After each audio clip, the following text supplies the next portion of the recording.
of great men and women went about things the old-fashioned way. They just kept on winning. Strive, step up. Greetings, everyone, and welcome. Come on into the room, have yourselves a seat, make yourselves comfortable. We are here again, and it's going to be an awesome Wellness Wednesday with the JN Circle family. I'm so happy that you decided to come back this week. Last week was absolutely amazing. I'm sure you'll all agree, right? And we can start raising hands if you're in agreement.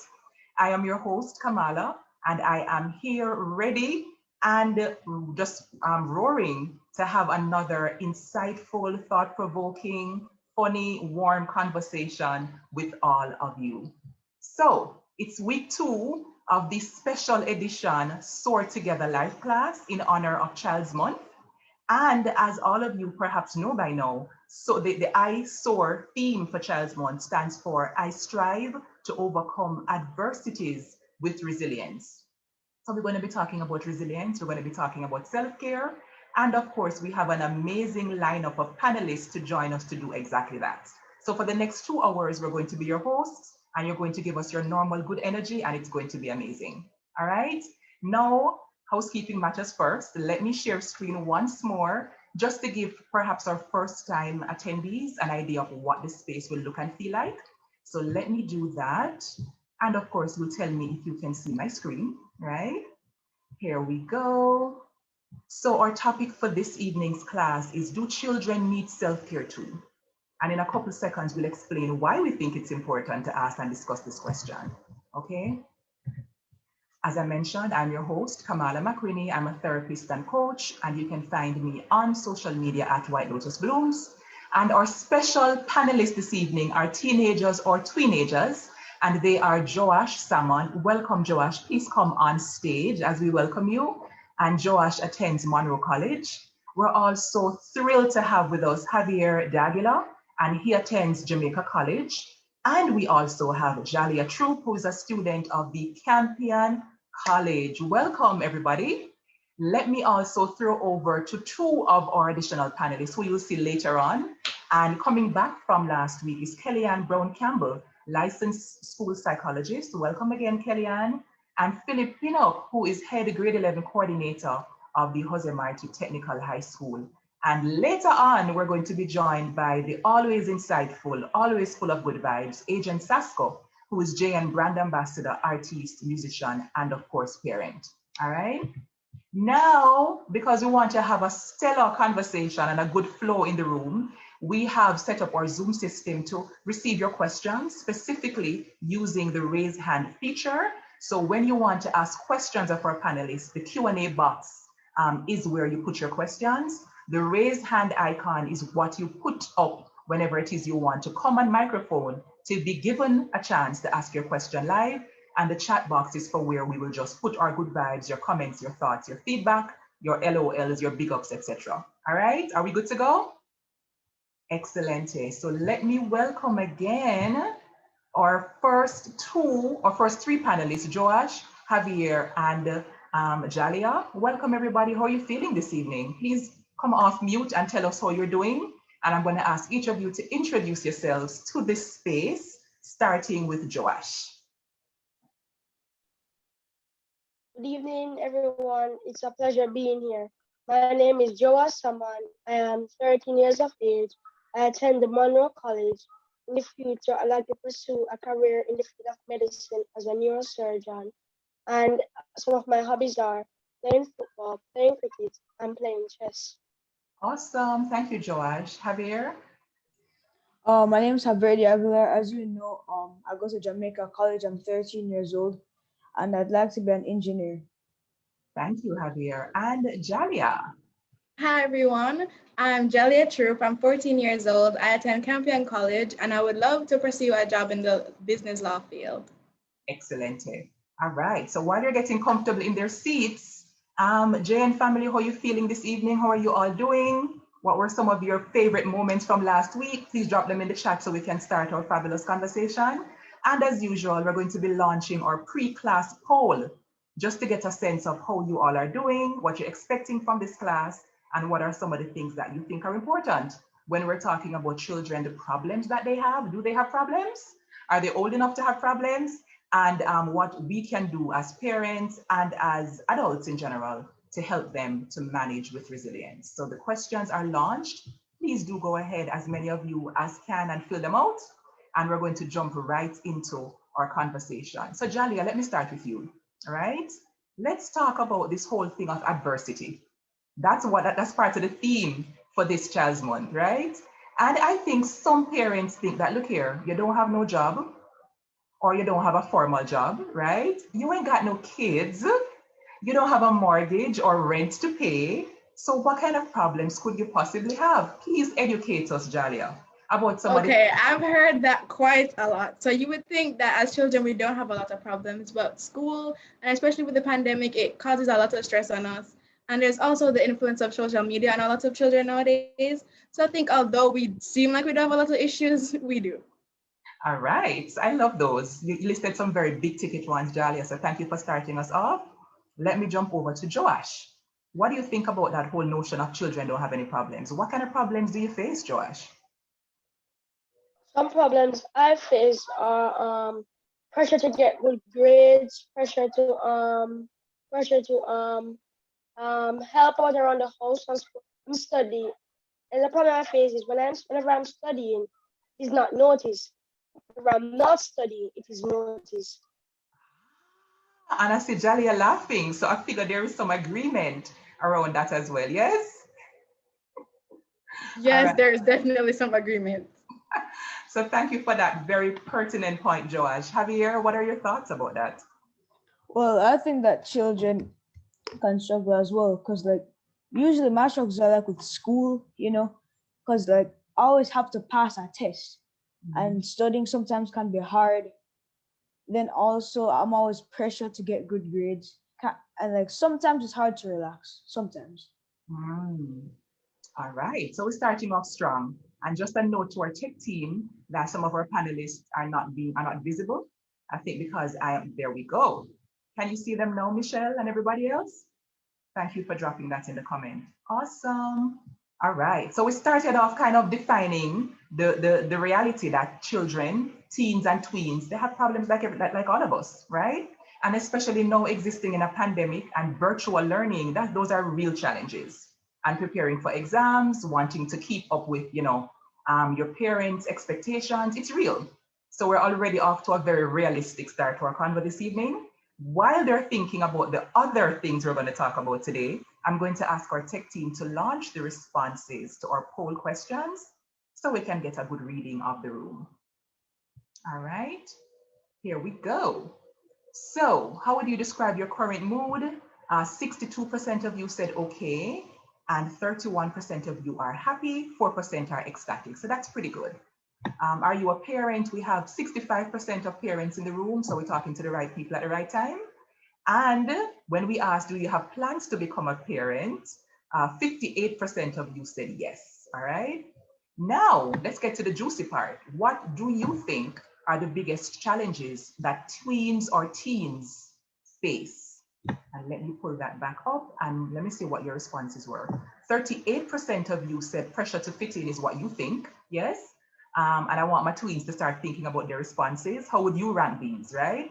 35% of you said parental expectations and wanting to make your families, your loved ones proud.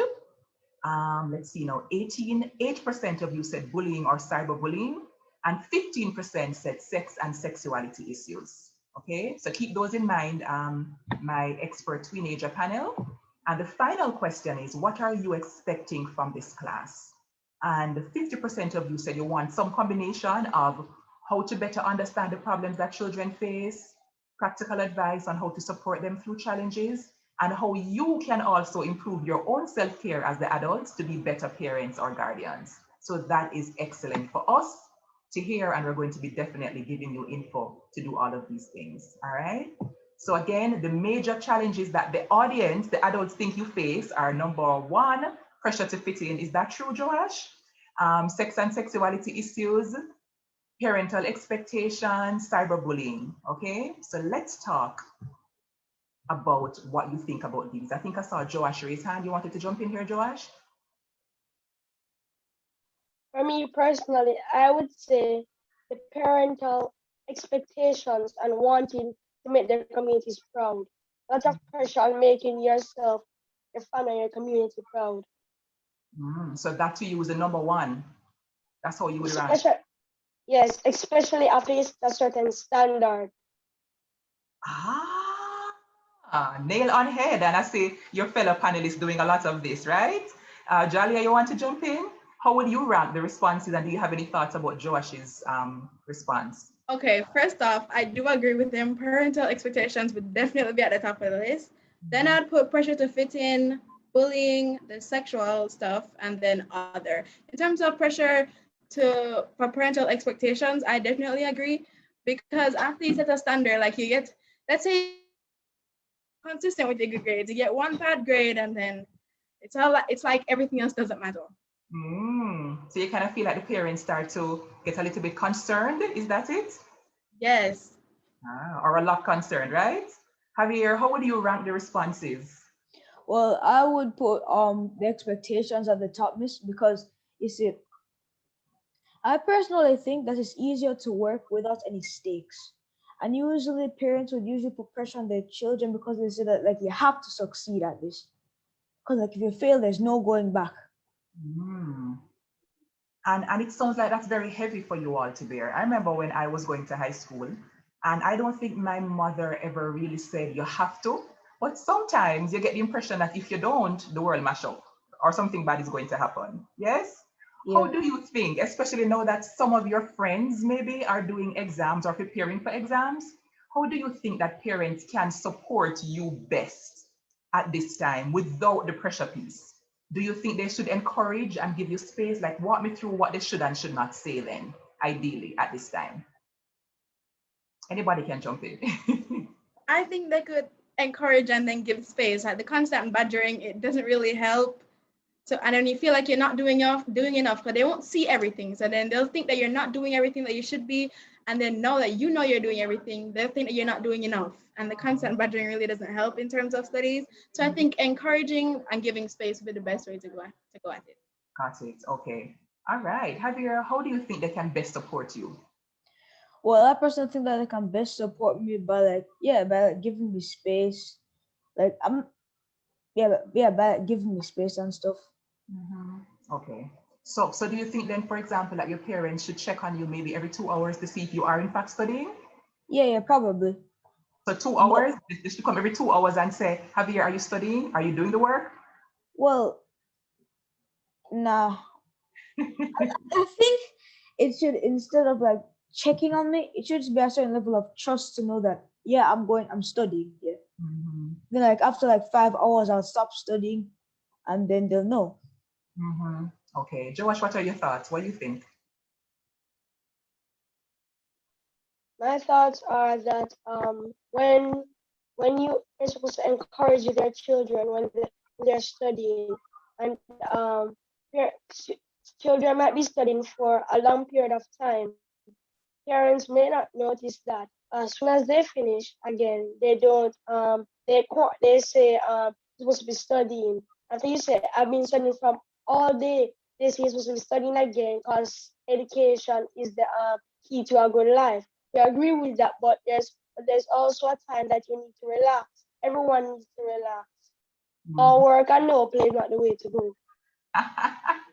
Jalia, I see you nodding over there. What you thinking, Jalia? I completely agree with him, because it's like they don't, just because like we take a 30-minute break. That's the time they choose to walk in, and it seems like we haven't been studying and we haven't been doing our best. But literally behind closed doors, we pressure ourselves enough. We don't need their constant pressure as well. Okay. All right. So here are some tips. And parents and guardians, let's hear you in the comments. What do you think? How can you strike the balance between holding them accountable, but also giving them the space to show some kind of initiative in their own learning? So I'd love to hear from you in the comments. I think I saw a couple of hands raised already. And please do drop your questions in the box if you want our tweens to respond to any of those in particular, right? So by show of hands, my fellow panelists, how many of you watched last week? I know I saw Javier's name in the right. I know I saw Javier's name in the comment section. Last week we spoke about my parents don't get it. We spoke about how we can bridge the generation gap. So especially as it relates to, forming better relationships, right, with your parents, how do you think they can get it more? Do you think they can do more? Do you think they should follow you on social media, for example, to try to understand your culture? Do you want your mom and dad on your IG? Do you want them, for example, to listen to your music to understand, what's going on? Do you want them to be playing games with you? Talk me through. I think I saw Joash's head shake the hardest. So Joash, walk me through what you want them to do, if anything. I wouldn't want them to follow me on Instagram or Twitter or like Snapchat because that would just feel very odd or awkward. And you might post something that parents might not understand, but your fellow peers might understand. And like so once recently my mother watched a movie with me and my brother and I. Something parents should be doing, sitting down, watching movies that children like, not what parents want to choose, but children like to choose and watch it with them. Or play a few games with them all the times. Hmm. So I'm going to ask my trusted J and Circle family members to be dropping in the chat some of these gems that we can condense them for the parents and the guardians who are watching to take away, right? Javier, what are your thoughts to what Joash said so far in terms of should they be following you on social media? Is that a way to get it? I don't really think so because I guess social. Yeah, I guess that should be one of the boundaries. Really, they can follow if they want to, but it's not really recommended. Hmm. So let's talk about the awkwardness that Joash mentioned. Jalia, why do you think it might be awkward for parents to be like on your IG saying, "Hey, my daughter, you look so pretty." I feel like personally, my social media is like stuff I'd like to do with my friends. I'm not sure if they'd understand. And then sometimes when you try to explain it to them, they're gonna like think it's completely different and take it to a whole new level. So I think social media is not the way to go. I think we can meet midway, like Josh was talking about the movies that we can both find interesting. But I Mhm. don't think they should try to, get with the times. And I don't think that we should try to understand or do the things that they used to do. I think we can find a good compromise. A good middle ground. Yeah. So maybe a suggestion then, and tell me what you all think about this. A good suggestion could be creating new rituals, right? That maybe are a blend between how they grew up, some things that they liked and things that you like to do now. How does that sound? Yeah, it sounds good. Yeah, that sounds good. Okay. All right. So let's talk about the juicy piece of it now, the central piece of it, which is self-caring. And I'm gonna drop something in the conversation about why self-care is important for human beings, but especially for you, right? As younger people. And the fact of the matter is that when we talk about resilience, we're talking about being able to bounce back, so to speak, from challenges, yeah? And we already identified some of the challenges that you all face. And you're human, you're growing, you're maturing, so the challenges will keep coming. So it is the parents' jobs, it is our jobs as adults to guide you in terms of how you can be more resilient, okay? So that you don't end up having a bad day and your whole month is messed up, okay? You can bounce back and we can have better times in the future. Now, there are 7 pieces of resilience. One of them is competence. Can any one of you tell me what competence means? What does it mean to be competent at something? So competence, let me tell you, competence means having the ability to do well at something. So are you a competent student? Are you a competent chef? That's what competence means, right? Then there is also confidence, there is building connection, there is character, there is contribution, and there is coping, right? That's the other important C. Now, coping, a big piece of how we can cope is utilizing self-care, right? So I want to hear from you all. What do you do to cope when you have a bad day? What do you do to cope when you have some drama in your friends group? How do you take care of your physical and emotional needs as younger people? Well, what I would do is I would just play video games, try to find something that would calm me down, Mhm. Yeah. So the video games for you, it's like an outlet, Javier, For where you me, can just, Yeah. okay, all right. Go ahead, Josh. for, for me, I value the community. That's not on the road. That's not a community where my family members live.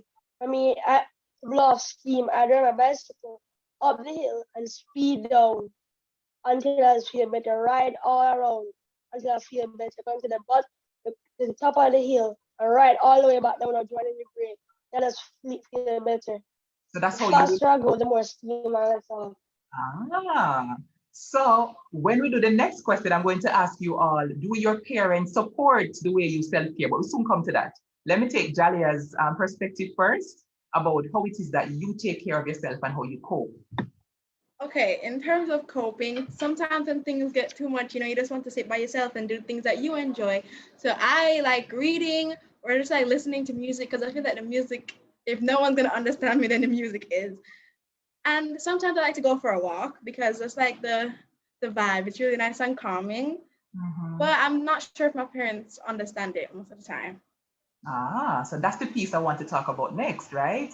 Is do your parents, do your older siblings help to support a practice, not just a one-off, one-time riding your bicycle, but like a practice where you have time to eat, time to study, and you have time to self-care.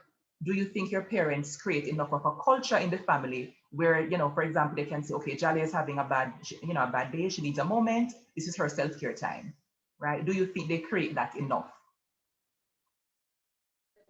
In all honesty, I don't think that we do. I don't think we value self care as much as it should be. But I think that's just how we are. But I think if I were to tell them, today I don't feel as well, I think I'm going to take today and, just think about myself. I think we'll be able to do that as a family. I think they'll understand. Okay. Just if I told them. hmm So you raise a very important point, Jalia, because the fact is that as Jamaicans, I don't think we value self-caring enough. Yes? And so especially for you as younger Jamaicans, we need to have this conversation to put it on the table as an important need also. Yeah?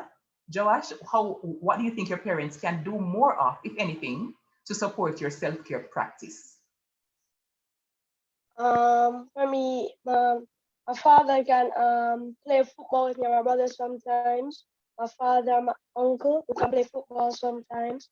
My Mhm. mother can I'm learning to drive now. I want to teach me to drive so she can take me for a long drive when we drive come back or something along those lines. Okay. So I like that piece of the togetherness, the activities together. That's good. Yeah. Javier, what are your thoughts about the self-care practice? Well, I think that self care is very good. I think that what the other panelists were saying really made a lot of sense, and I agree with them 100%. Okay. All right. Let's see what we have in the Q&A box. It's a comment from Ian. Ian says parents have a supervisory role. There should be some level of trust between the both parties, right? Between parents and children. And that's a very important piece of the puzzle. All right. Maxine was responding to the question of what do you do to self-care? She says, I just sleep. Okay. Do any of my tween panelists just sleep sometimes as well, just like I'm out? Yeah, yeah, definitely. Just to sleep is really relaxing. Is that you too, Javier? Yes, Miss. Okay. And Stenia says, I concur. Self care is vital. We need to start taking better care for physical, mental, and mental health 100%. All right. So I know a lot of people, Jalia, think about self-care in terms of only getting a manicure, pedicure, but we want to frame the conversation as being about other things, as taking a nap, taking a break. And I remember last week, the panelists were very vocal about the fact that as teens and tweens, sometimes your parents call you all the time. Okay? So let me hear about, I said I had to head nodding again. Let me hear about this piece and how we can continue this advocacy for you in terms of getting time off to just be still or just do what you need to do. Joash, your head was nodding first.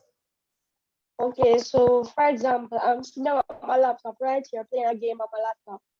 My father's sitting down right beside me over his phone stand up, his phone's in his hand, the charger's on the table. In front of the table, he says, Joash, get up from what you're doing and plug in the phone for me. Or he's sitting on the couch in front of the TV and he says, Joash, turn on the TV for me or turn it up for me, please. And Josh, in your mind, you're saying that they're so close to the TV that they can do it, right? It's so close, but not even 1 feet, and they can't do it. They want us to come and do it.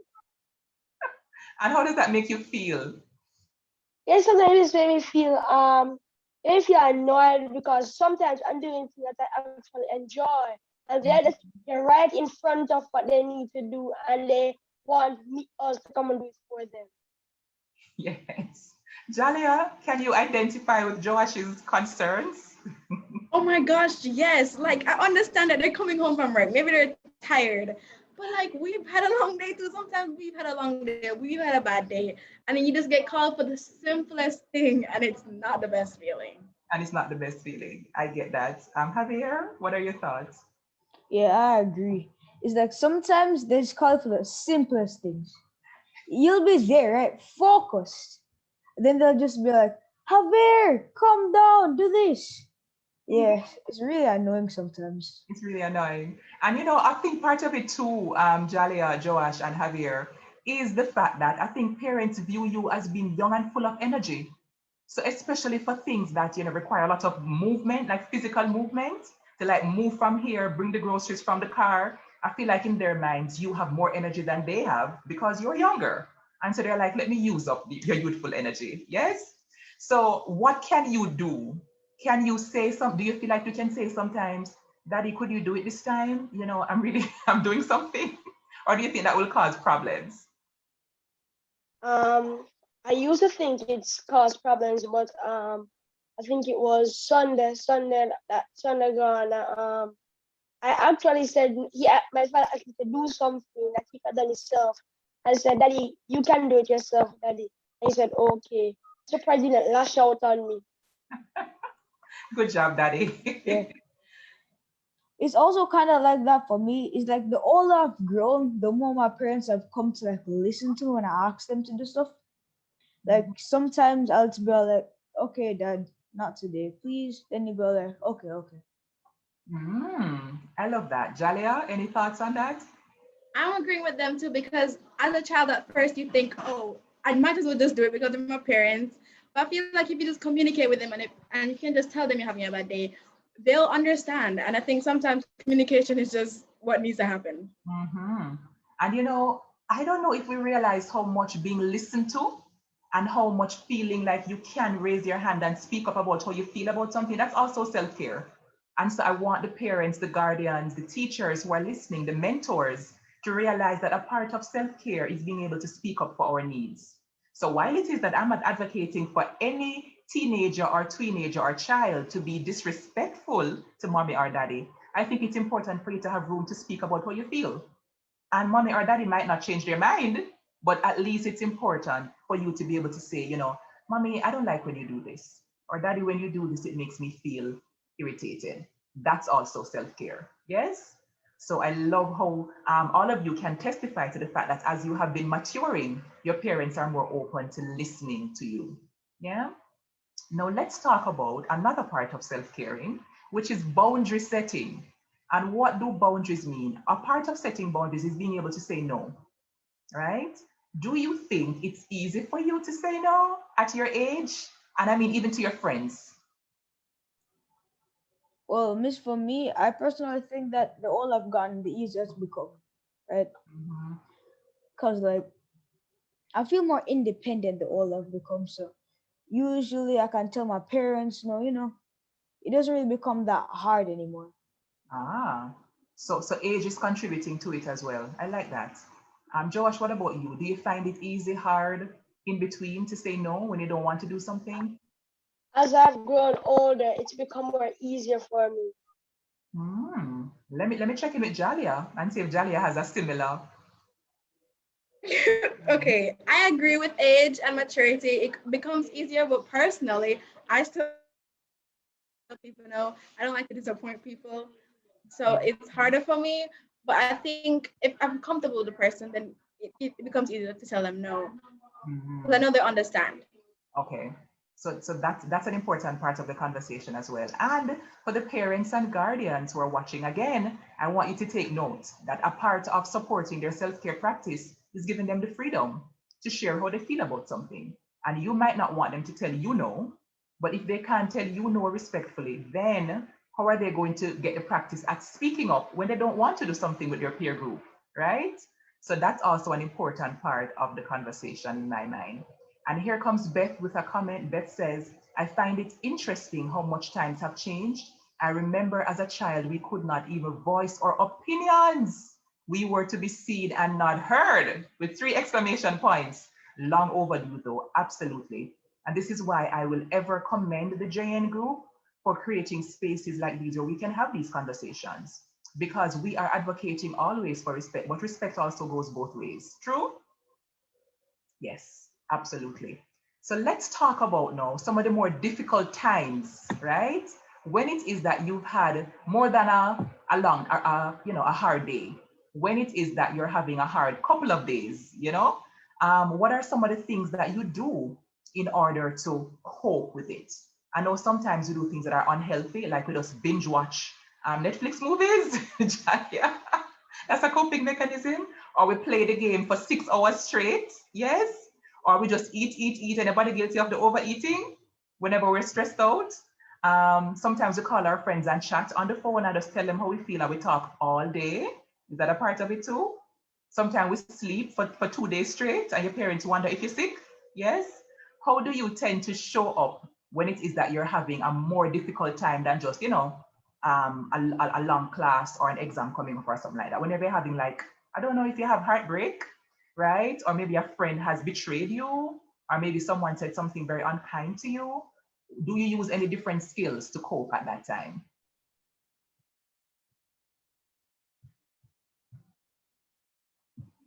Okay, I'm just gonna go ahead. Um, I agree with the whole unhealthily coping. It's the easier thing to do, so you might as well just you always turn to it. But I think it becomes harder when you feel like you're wasting your day doing nothing. It's not the best feeling to have. Mhm, So you're always trying to do things, trying mhm. to be productive, and it doesn't always work out. But I think when your parents see you, I think they can see that you're trying your best, and they'll let you cope, but they also encourage you. Get up and do something today, or eat something, or go do a chore and make you feel better. I guess I'm not sure, but Yeah. I feel like they can see and understand. Yes. And by saying those things to you too, Jalia, that's also them encouraging your self-care practice because movement, just moving your bodies and not just lying down for 3 days, movement is a good way to foster self-caring. Yeah. And of course, self-care is a part of resilience. Okay. So when we have those practices, it's good for us. Yeah. Joash? Okay, for me, where I usually relieve myself, I maybe play a game all night, a game all night. My phone doesn't go on my laptop. My laptop time, by that time my phone's charged. I watch shows all night. When my mother knows, she like I don't know how she knows. She knows when I'm not feeling, I'm not okay. She comes and looks, sees me in the night and and she says it's okay for me to stay up. But when she knows nothing happened to me, I just want to stay up for the sake of staying up. She sends me to my bed. And how do you feel about that, Joash? I feel she usually send me to my 10 o'clock and when I'm feeling okay. But on weekends she send me to my bed like I go to my bed like 11 o'clock and on weekdays 8:30 or 9 o'clock. That's Ah. at the latest. And how do you But feel about 11? 11, 11 on weekends when I'm feeling fine. It's okay by me. I'm not feeling fine. I go up until 3, 4 in the morning. I wake up at 7 and do the same thing over again. Okay. All right.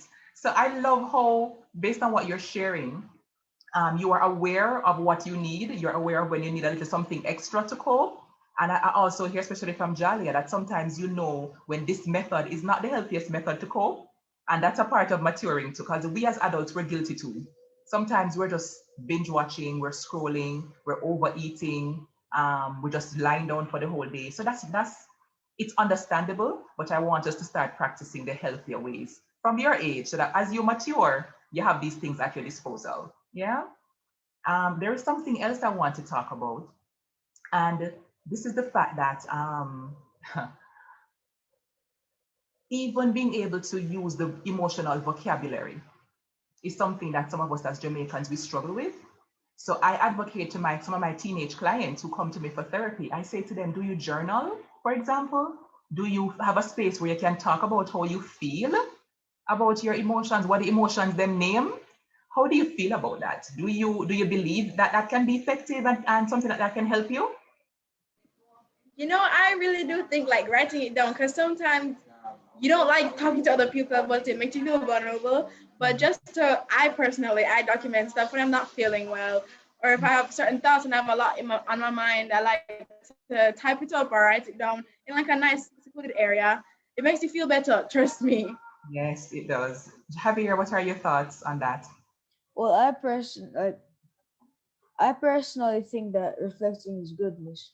But Mm-hmm. sometimes it's like thinking about what went wrong and why you're feeling this way and stuff. It can help a lot. So the next time you can know what not to do to get in the mood.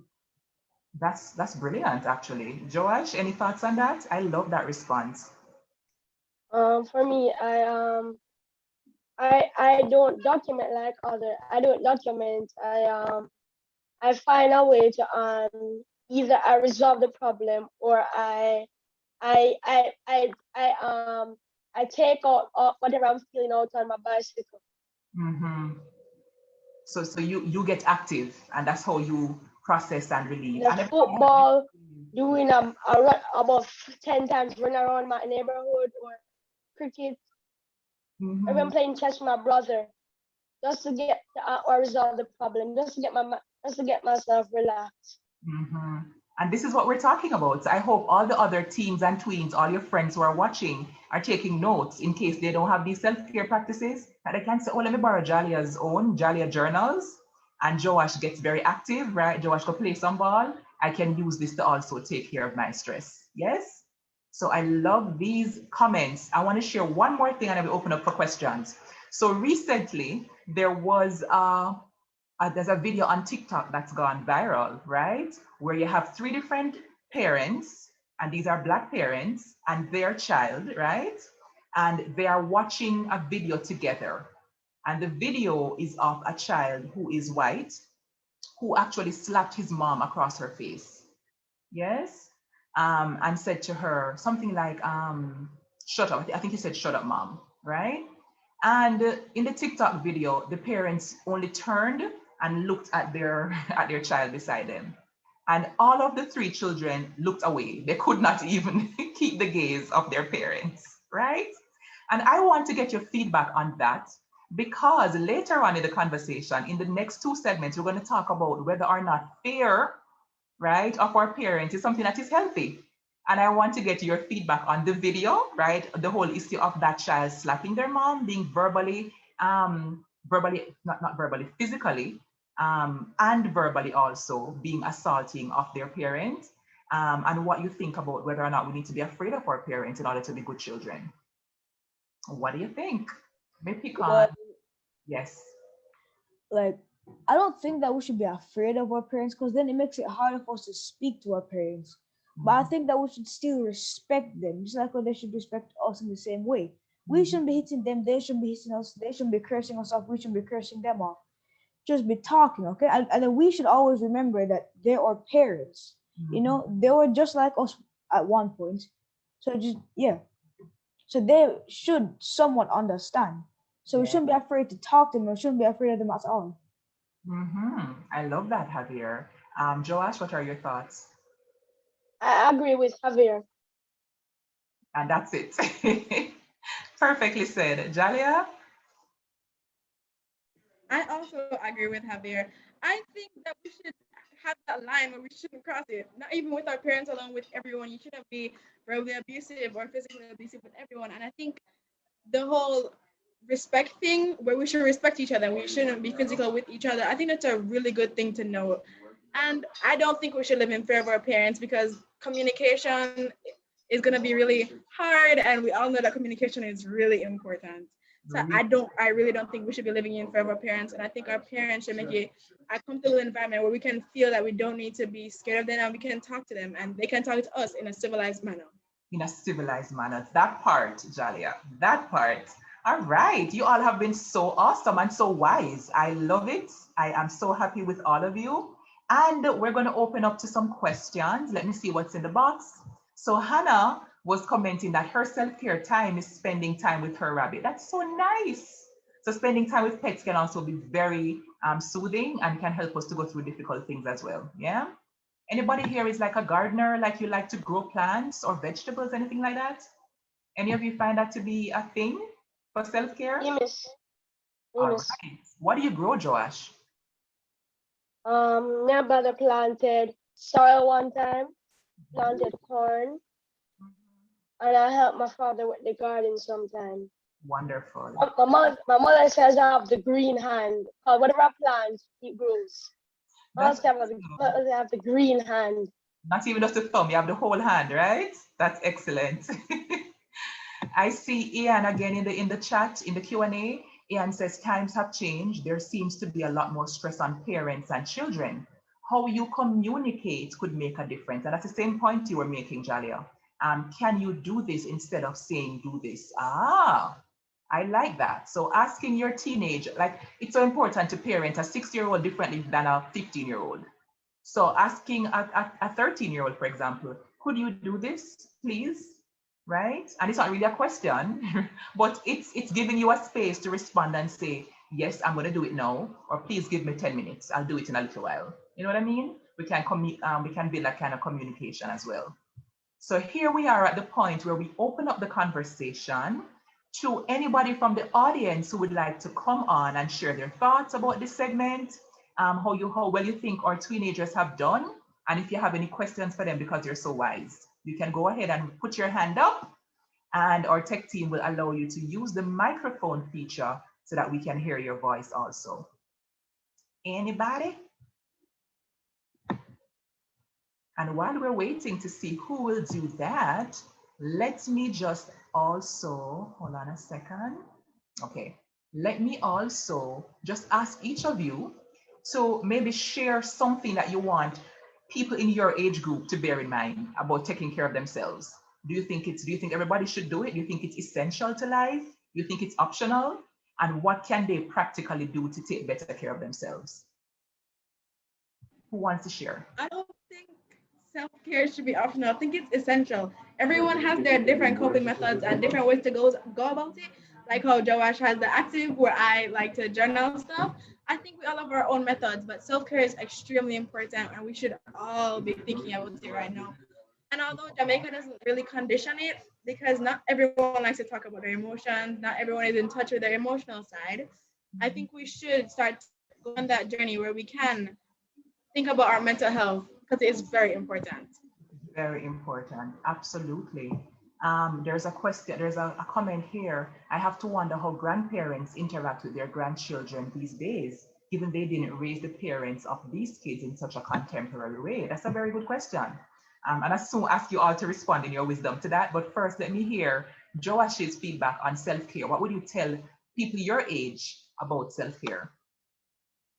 I tell them that if you were to work as your parents wanted, you should do it. But you should also remember you cannot work if you're not taking care of yourself. You have to have a balance. You have to have work and you have to have yourself relax. Because if you overwork, you must stress out yourself.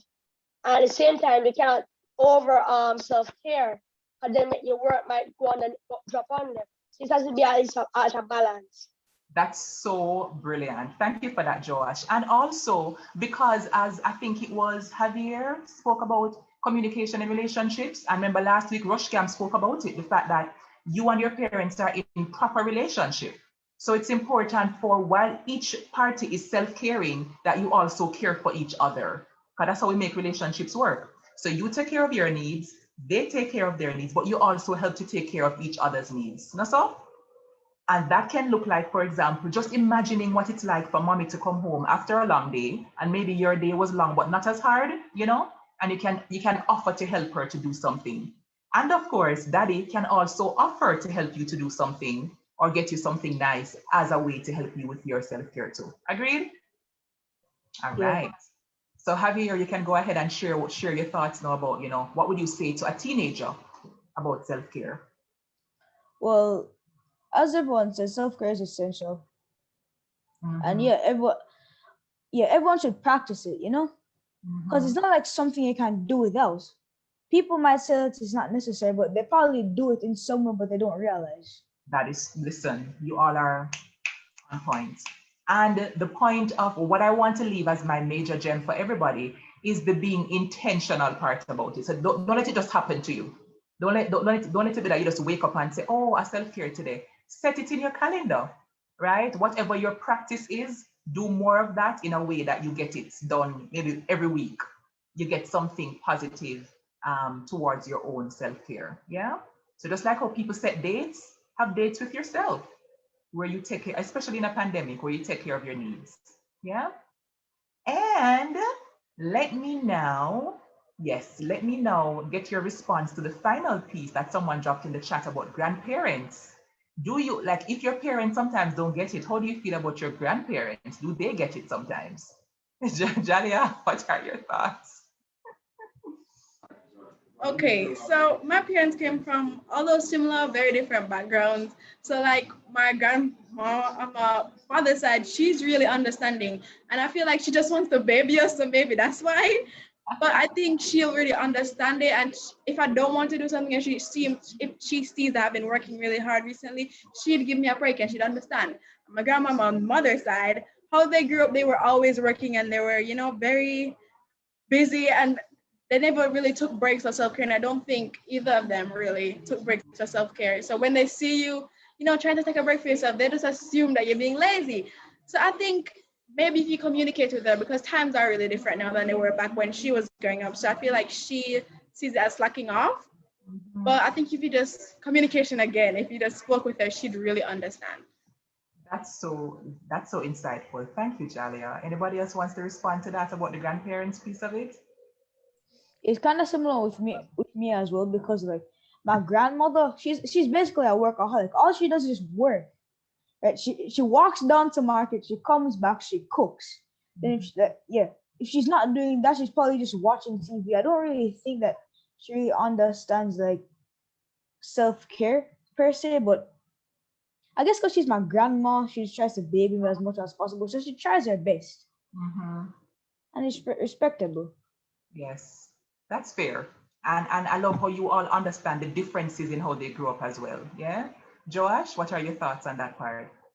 Okay, so my grandmother on my father's side, she works and she knows when it's time to take a break and watch a show.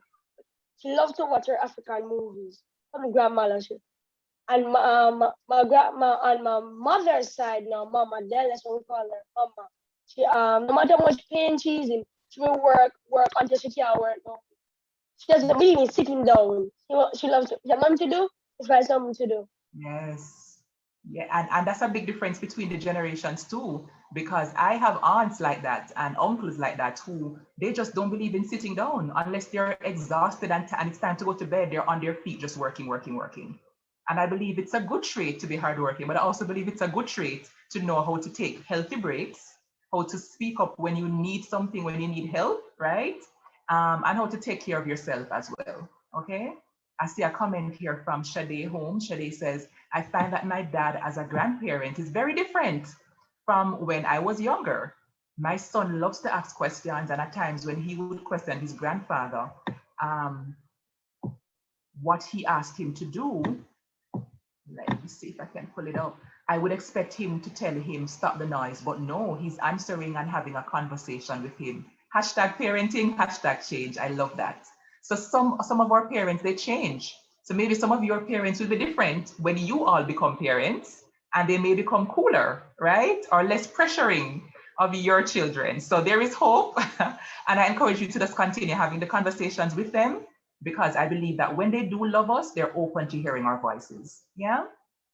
I'm seeing a hand of someone in the chat, someone named Fire Tablet. is what their device is named. Do you want to come on microphone? Can we allow that, please? So I can hear their question or comment. But you all have done so well. Hola. All right, I'm not sure what happened there, but I'm going to give our panelists, and the audience is loving you all, right? I'm going to allow each of you to maybe give some thanks, to big up anybody who has been instrumental in your lives so that we can just spread some love in this Child's Month. Joash, you want to kickstart us? Yes, I would love to. Firstly, I'd like to thank my grandmother for all the support she gave me, my grandfather and grandmother and grandfather on both sides, my parents, my brother, my aunts, and my uncles. They have all supported and helped groom me into the person I am today. Wonderful. I believe in giving thanks. So thank you for that, Joash. Anybody else would like to do same? I'd like to thank my mother, my father, my grandfather, my uncles, and my aunts. They've all helped me a lot through my entire life. And if it wasn't for them, I wouldn't be here. Wonderful. Yay. All I'd right. also like to thank my family, definitely my parents and definitely my brother. Gotten really close, and he also really encourages self-care, and I think that's really good for him. And I'd like to thank my friends as well. They also help me with self-care. They're really good. They're a really good group of friends, and I really like to thank them for everything they've done for me. Awesome sauce. And I want to thank you all three of you, on behalf of the JN group for showing up and showing out today, for being so insightful and so wise, so outspoken, and just being really, really brave to come on. I know some people will be scared to come on. Were you all nervous to jump on a panel like this? In the I beginning. wasn't really nervous. I wasn't nervous. Okay. I'm not gonna lie to you. I was very nervous. I was And nervous. no matter how much you practice, you're always nervous. Yes, yes. And the fact is, even though you all were nervous, some of you, I mean, you did it. And that's what maturity is all about. That's what growth is about. And I applaud each and every one of you. Yeah. So please stay on, because we have maybe questions coming up for you towards the end, just because of how wise you all were and how much you shared. So stay tuned. We're going to go into segment 2. Please message your friends and tell them to come on if they're late, because we're going to have 2 giveaways coming up soon. They can win something nice for themselves. And also, because towards the end, I'm going to ask each of you, as much as we have time, to give, maybe one more gem that everybody can benefit from. All right. So thank you all so much. Joash, Salmon, everybody, Javier de Aguila, and the Jalia Troop. Absolutely amazing. The future Thank looks you. It's a beautiful. pleasure. Yes, and I'm super, super proud of all of you. Thank you so much. We are now Thank you going for to, having me. It was a pleasure. yes, you are so welcome. We're now going to make way for segment 2, and our special guest for segment 2 are Kellyanne Brown Campbell. Welcome, Kellyanne. Please step out on the stage, miss. And also Philip Pinnock. And them face look familiar because they were here last week. Okay. So, Kellyanne, you are parent. Philip, not yet, but Philip is such a mentor, influencer, uncle, just, so much influence in what he does. So let's talk about the self-caring part, okay? And I'm going to start off, because you are the first 2 adults on the program tonight. Let's talk about self-care and what it looks like for you. Honest reflection, do you do it enough? Kelly? No. I don't even have to hesitate to answer. No. And it's bad. Philip, have anything else to share? Philip, or you stay? Ish. But the thing about it is, it is constant work, and it needs consistency. So I would say ish. I agree with myself there. Yes. And here is why we're talking about it for the adults, because guess what? In order for you, especially you two, to support children in the many ways that you do, you have to take care of yourself. That's one part of it. And the other part is that they are watching. The children are getting cues from us about what self-care looks like and what it means. So, our twins spoke so openly about their grandparents, for example. And as young as they are, they're very big on how their grandparents show up. Work, work, work, work, work. You understand what I mean? So they're taking notes about what we do and what we don't do. Yeah. So how would you, in all honesty, go ahead, Philip, you wanted to jump in on that Yes, part? I was saying, I was just using an example. If you want your children to eat right, some you want to encourage them to be even Right. vegetarians or something like that. It makes sense that you participate in that diet, and Yeah. that is how it goes. It goes back up because, as you said, they're watching you. Mhm. So you need to do your part also. It can't be a situation where they are required to, and you don't. Absolutely. And because I know, Kellyanne, that a lot of parents a lot of people think that self-care has to be about the money spending. You have to go to the Right. spa, nail tech, whatever. And that's not true. Yes? No. Can you give some practical ways in which we can and should take care of ourselves and support our children as well in that? Yeah. Well, the children before gave really good examples, and there is a phrase that I like to use, especially when I'm doing sessions with parents and teachers and so on, that you can't pour from an empty cup. So if you Mhm. don't have anything in you, there is no way that you can deposit anything in anybody else. And I mean, some practical ways. I know for myself, you asked earlier, I've been binge watching like TV programs, and so I watched all of The Crown in like a week. And for me, and I think Philip can probably relate, as especially when you're in the education field, and as you said, when you're doing things where you're giving so much to other people. For me, self-care is when I sit and do mindless things, liter, liter, literally mindless. Like it requires nothing of me. you Yeah. know so I've been in recent webinars where people talk about even the coloring books. They have these adult coloring books, and I'm sure you know about them, to Kamala, where you just sit and you color. And I've done that a couple of times with my daughter, where mommy, come and color with me. And I mean, I never knew I would enjoy it so much, because literally it's taking nothing out of you. And it's just like, oh, what color am I going to put in this section? Yeah. you know? And it's just relaxing. Gardening, I've taken up gardening. I love going out and just watering my flowers and just seeing things bloom, and just enjoying just being, Mhm. without having to engage in anything that is pulling anything from me, but things that are probably depositing some amount of joy, some amount of peace, relaxation, that kind of thing. And when you talk about mani and pedi and so on, those are things you can do yourself at home, you Listen. know. So, get some Epsom salts and soak your feet.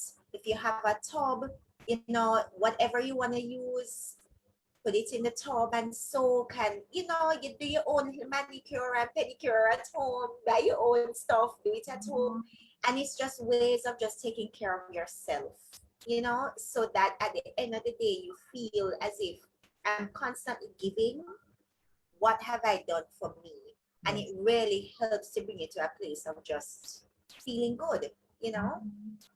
Absolutely. And I am always mindful. Thank you so much for that compliment, Beth. She says I'm doing an awesome job. I appreciate that so much. I'm always mindful when I facilitate to listen carefully to what the themes are in the conversation. And because this has been a two-part series, I'm just connecting the dots from last week to this week. And we have been talking about how parents or adults, the adults who love them, can have better relationships. And one of the ways in which we can do that is to take responsibility and to teach them how to take responsibility when they do something wrong. Yeah. And so apologizing is something that many people, maybe in our parent generation, apologize to which child? You're mad? No, because I am the mother. You understand? I can't be wrong. That's impossible. I'm never wrong. So let's talk about apologizing to children, to the children in our lives. What do you think about it, and have you ever done it? In your own journey as parents and influencers? Philip? I'd say, well, yes, I have. What I want to say, a few years ago when it happened first, when I happened to, I needed to apologize to a child. Mhm. Um, it didn't come out very smoothly because, just like you said, there's a little factor there where the adult element and so on. But the reality is, you want to establish a relationship with the young ones where they understand that you're a human too. Yes. There's a misconception that boundaries are set up as restrictions, but they are really there as a guide. We need to get rid of that misconception. And because we are the adults, we tend to want to dictate how things must go, when they must go, where they must go. It is on that note, it's important that this is a technique that I've tried and it worked as in the classroom, and I know that it can work in the home as well. Whenever you're setting rules, let the children be a part of setting the rules, and more importantly, let them come up also with the consequences of breaking these rules. And another part of it that was said earlier, but it probably wasn't pinpointed, the why factor. Why is it that we're doing this? Because sometimes, just to go to bed early, why is it important for you to go to bed early? What is the consequence of staying up late? What are you going to do? And then they wake up tired because they miss the curfew and that kind of thing. Now more than ever, it is important that we try to establish this, because they don't have the privilege anymore of going to school face to face, walking up and down, going from class to class, standing in the line. The odd race between classmates to see who is the fastest boy or fastest girl in the class. So they click from class to class, and what is happening is at the end of the day they are mentally drained, but they're not physically drained. And so by the time they get to the point where they're tired and get some sleep into the next day, it's time for them to repeat the process again. So all of that goes hand in hand. So you let them know, listen up, this is time now for you to go and wash the plate, go and sweep up the yard. It's not just about the cleanliness, getting the exercise in.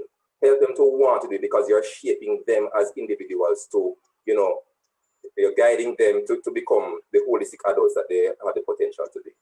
I love that. I love that.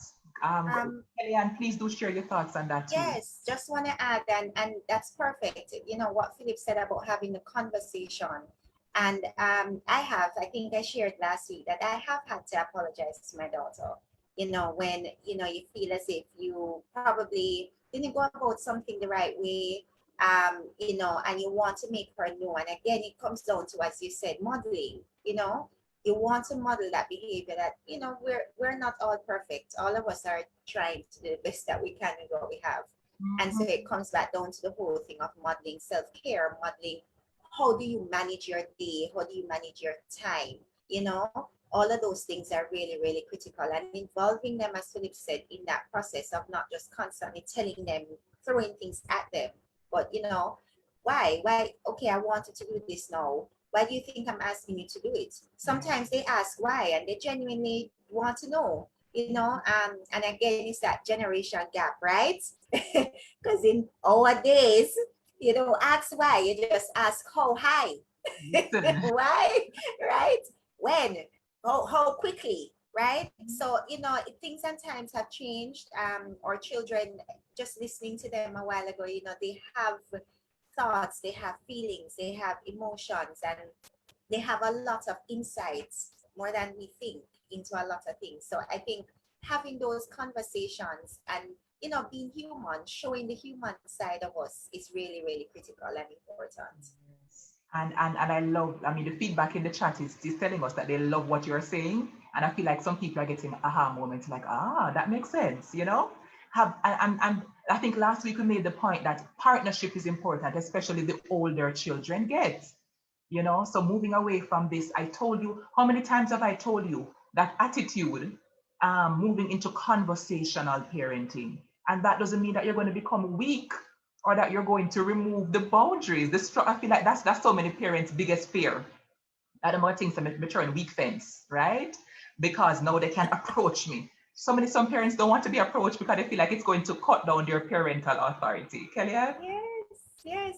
I want to put on my psychologist hat a little bit now. So, you have different types of parenting. So you have authoritative and you have authoritarian. And the authoritative parent is a parent who still sets boundaries. They still set rules, but there is dialogue. There's communication.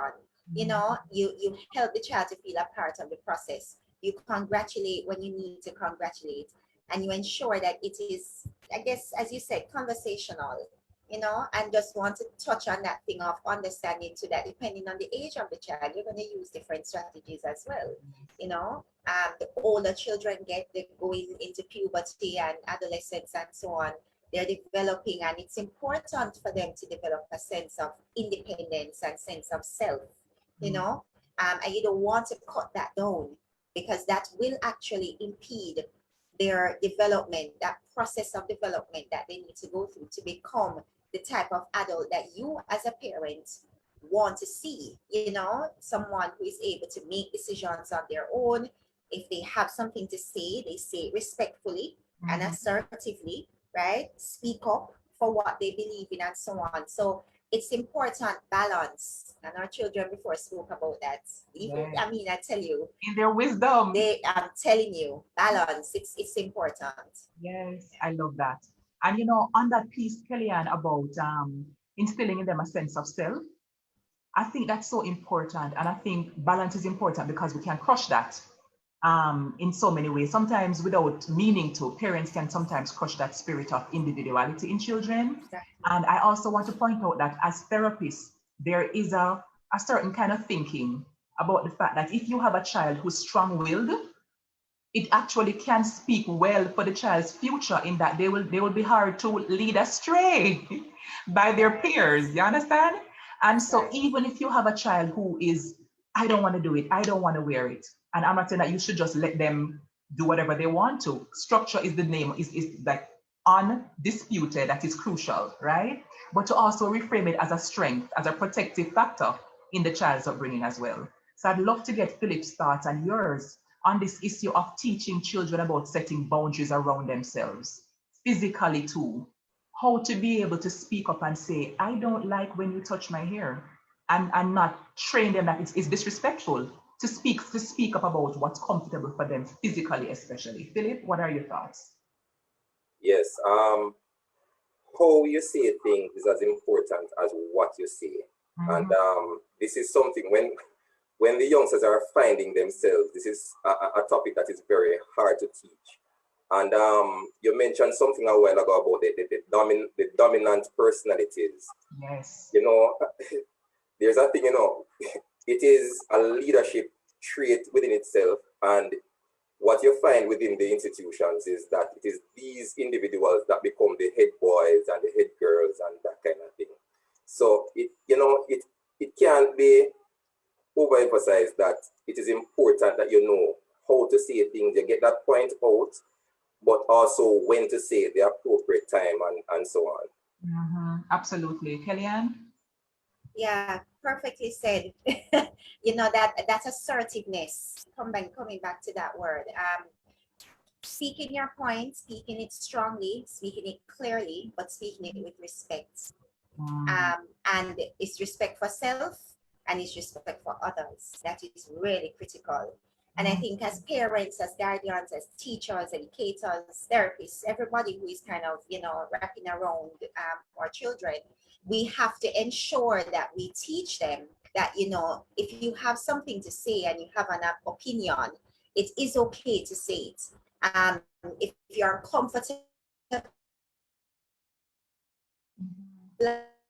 about something, and as I say, I try to teach my daughter about all the time, it's not what you said, it's how you said it, right? That I was probably not comfortable with, I wasn't happy with, and that kind of thing. So it's really trying to get them to understand that they, as I said before, that sense of self, and ensuring that they are sure about that and knowing what feels good within them. And if it doesn't, then it's really more than likely probably not right.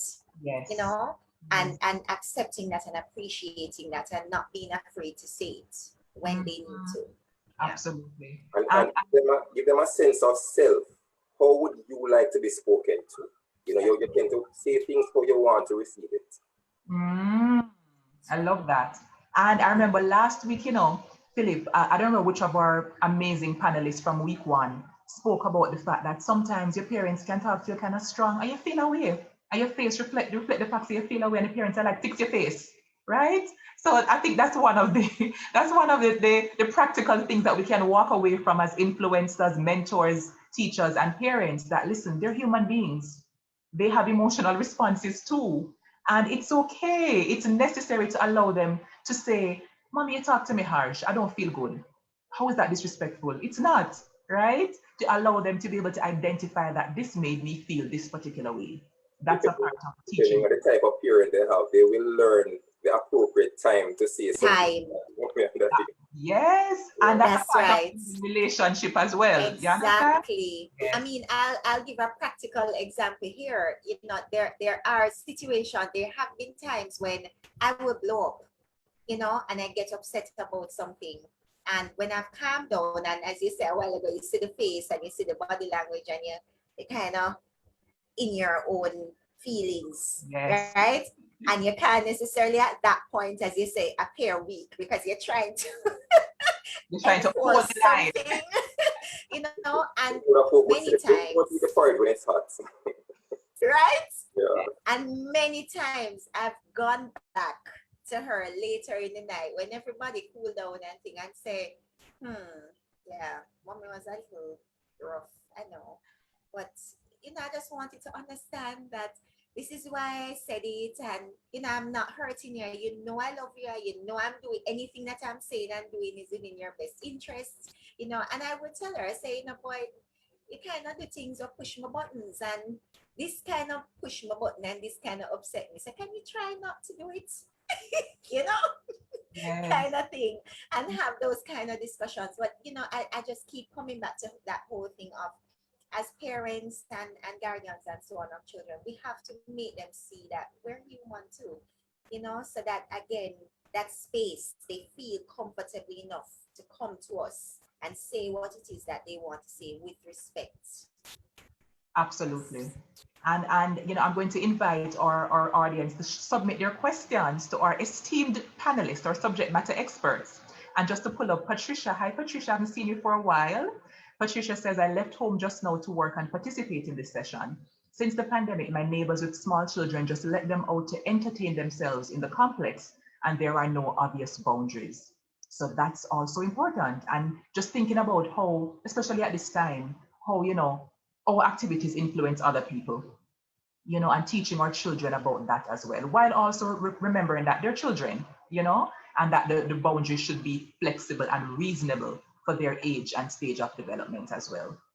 While I think the questions are going to be coming in, I just want to also highlight here the importance to me as a therapist about why it's crucial to teach children, especially to honor their physical boundaries. Because too often I see young people come before me, somebody touched them inappropriately or looked at them inappropriately, and they were uncomfortable, but they didn't feel as though they had the agency to say, I don't like that. Because sometimes parents unwittingly tell them, go and give uncle a hug, right? Auntie wants to give you a kiss, and they don't feel as though they can say no, even though it's their bodies. You understand? So I think that for me will forever be a point I will drive home. That especially over their physical bodies, we need to teach them that this is your space, and you have my support in defending that and protecting that. What are your thoughts, Philip and Kelly? Most definitely. And you know, as I said last week, you know, these uncomfortable discussions, and so you have to entertain it as parents, because it is sad to say that there are some predators out there who are happy to teach them. And you know, not entertaining this dialogue allows, you know, these situations, you know, to go unpunished and so on. There are many cases that go to the guidance department and so on, where when the investigation has gone out, you hear that this was reported to mommy already, this was reported to the aunt already, and they just did not believe, you know, because it is thought that this particular individual is not capable of doing so on. So you need to entertain that discussion, and will teach them about from very early, because it takes, you know, consistency, you know. You teach them from early what is an appropriate touch, what is an inappropriate touch, and you know, create that avenue or the atmosphere for them to speak openly about it once they feel uncomfortable. It can't be overemphasized. Absolutely. Yeah. Kelly? Yeah, and it comes back to, you know, what we've been talking about earlier in terms of respect for self, you know. If something doesn't feel right, then it's not right. And it doesn't matter if it's not right for somebody else, it's not right for you.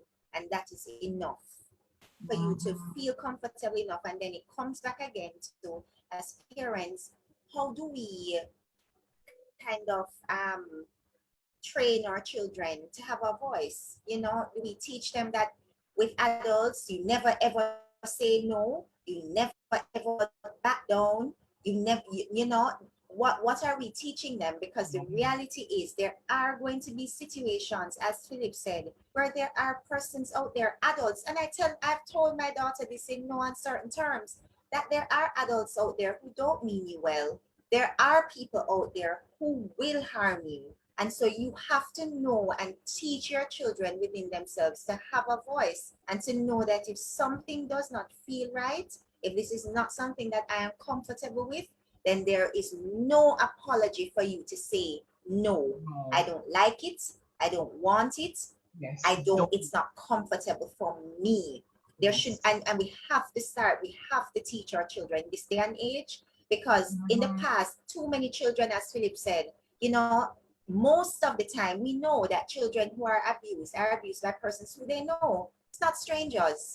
It's auntie, it's uncle. Yes, it's auntie, it's uncle. Unfortunately, it's even sometimes parents, it is grandparents, it's persons who they know.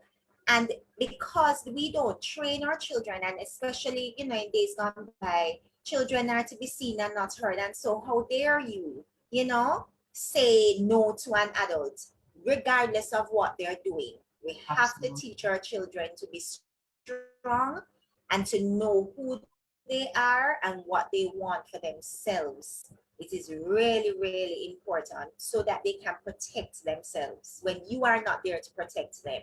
Because we're not always going to be there. We're often not there. That's the reality. Absolutely. Yes. I saw a hand raised, but I think perhaps Nelsa just had a question. Yes, so there will be a recording of this posted on the JN Groups YouTube page, but it's also streaming live on the Facebook page, Jamaica National Group's Facebook page, and you'll be able to watch that at your leisure as well. Is there anybody who has a question for our panelists? If not, then I'm going to go into the hashtag JN Cares mode and do the giveaway for this week, the first giveaway for this week, while we wait for anybody else to put their hand up and say, I want to come on stage. So in talking about this very important topic, Kellyanne mentioned a way in which, all right, we need to teach our children to communicate. It's a type of communication style, and it's called, it starts with an A, okay? And the first person to drop that word in the chat will win for themselves an Amazon gift card. And here we have a very eager participant in live class, Tavia Richards, who has given Kellyanne the correct term, right? Assertive. We have two there.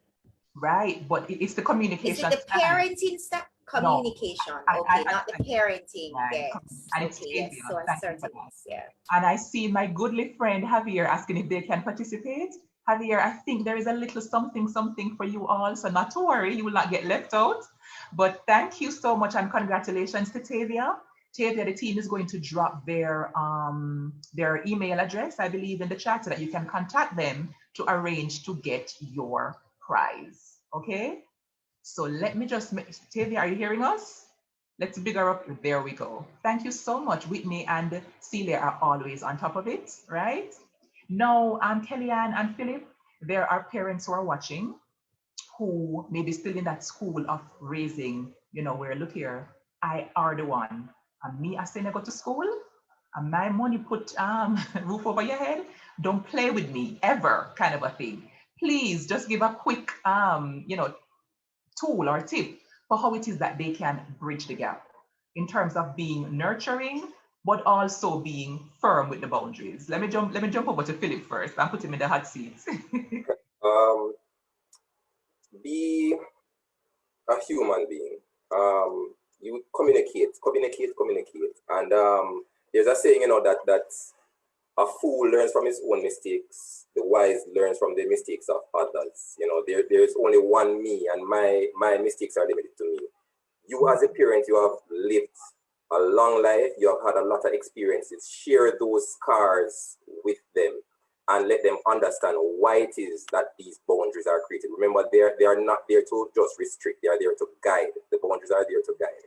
So share your scars with them and invoke the human elements and let them understand that, you know, this is for your own good.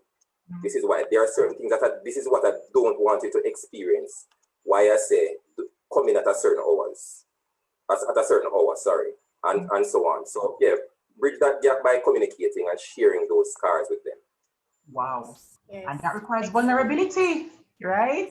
And before Yes. I take Kellyanne's thoughts, here comes Maxine with a gem. Maxine, this is so powerful. Listen to what your children are saying and what they not be saying. Read their body language. And this is about really building relationship. When you're in a romantic space, you can tell what your partner silence mean. You can tell what a frown means and what a shoulder shrug means. That's how well we need to know each other when we're in the parenting relationship and the mentoring relationships as well. I love that point. Thank you, Maxine. Kellyanne, your thoughts?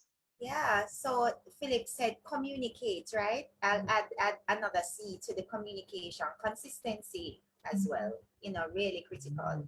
A lot of times, you know, as parents, as you said, you know, we say, don't play with me, and, you know, you be very firm and the rigidity and so on. But I think it's important I think either Flo or Digicel. he said, to ensure that we're things that, you know, I don't like.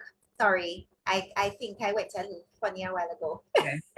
There are going to be things that, you know, I will do. There are going to be things that I will do as well that you don't like, and that's okay, right? But the communicating and making sure that we are, you know, speaking to each other and that you're understanding where I stand, understanding that this is as far as you can go with me, right?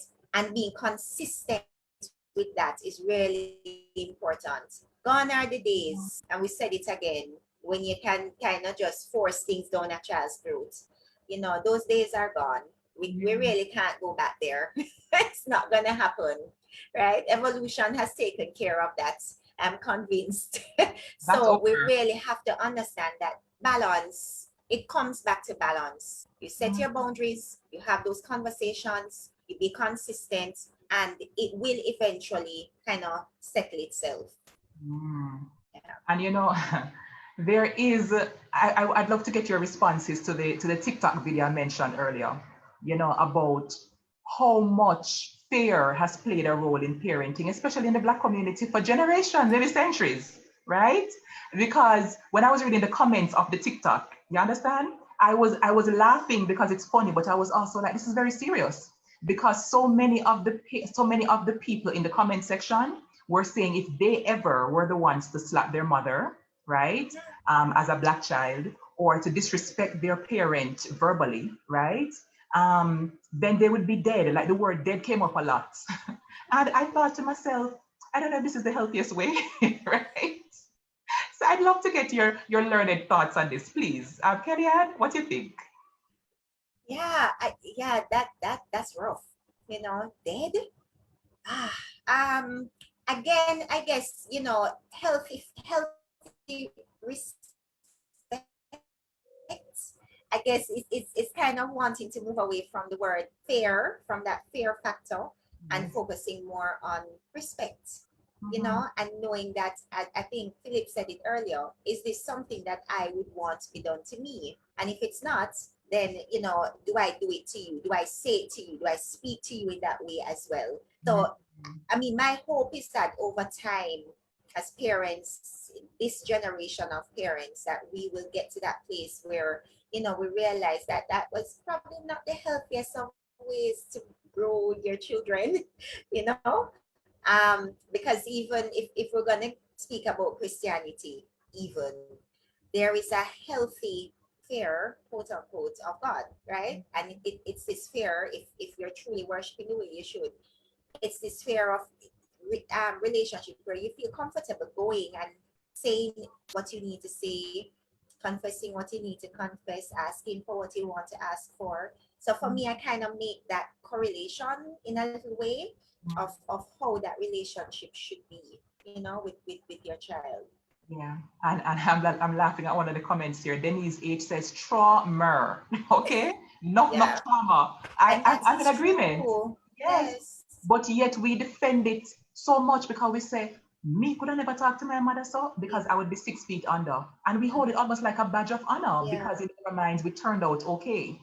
But I want to Ah, present this yeah. tonight, and when if you know in the third segment, I'm going to raise it to our guest Ben also. You know, did we have the best balance in terms of being able to go to our parents with our deepest concerns? Because we were so afraid of them. Some of us did not. We would choose to go to a friend or a sibling instead, right? So, Philip, talk me through your thoughts on it, please. Help us. Yeah, as it relates to guidance and supervision, it is quite important as we keep on saying to establish that channel for communication to take place, because the influence comes from all around. And there are some very dominant personalities even within the school environment, the same age group. And what we need to realize is that the dominant personality, the same age group person there, is always willing to share information about how to handle particular situations. And they're not even mindful, while the children are receiving that information, they're not even mindful that we are at the same level as it relates to this particular topic. You know, the older folks would have gone through it and understood, you know, the pros and cons. What are the possibilities that might arise from a situation like that particular topic? And so they head down they head down a spiral which we don't want them to, you know. So Absolutely. yeah. Yeah, I mean, as we said several times before, balance is the name of the game. And this is why conversation spaces like these are important because we can check ourselves and say, wait a minute, am I doing it wrong sometimes? And to get some resources, you know, some other people's perspectives of hope. Because I can imagine that parenting can be very lonely, right? Especially trying to hold on to your value system and trying to not let up, you know, as the church people said, not to let down the old landmark as well. You know, you want to keep it, keep your value system flying high. But it's so important that if we're going to be firm with boundaries, then we must be excessively generous with the nurturing, right? And I will forever defend that kind of balance because we need to make them comfortable to come to us. I have so many teenager clients who will say to me, Miss, I'll say, your parents know, Miss, them would have killed me. We've gone back to the very aggressive words, the dead and the killing. Miss, my mother would have killed me if Miss, please don't tell her. Miss, please don't tell him. And oftentimes the mother is the one with them afraid of the most. Right, Kellyanne? Yes. And you know, I just want to add to what you're saying, Kamal, in terms of, again, it comes back to just being reflective, that thing of conscious parenting that I spoke about last week. If our children are in a spot, in a particular space, tight space, who do we want them to go to? And if they don't feel comfortable coming to us as their parent, God knows who they're going to go to. Listen, I You know, shut up. and that scares me more than anything else. That if my child is ever in a particular situation or in trouble in any way, and they end up going to somebody else and not me, because if them they come tell me me would have killed them. You know, that scares me more than even them getting in trouble, because God knows what is going to happen when they go to Tom, Dick, or Harry, right? So that is something that as parents we need to also really think about.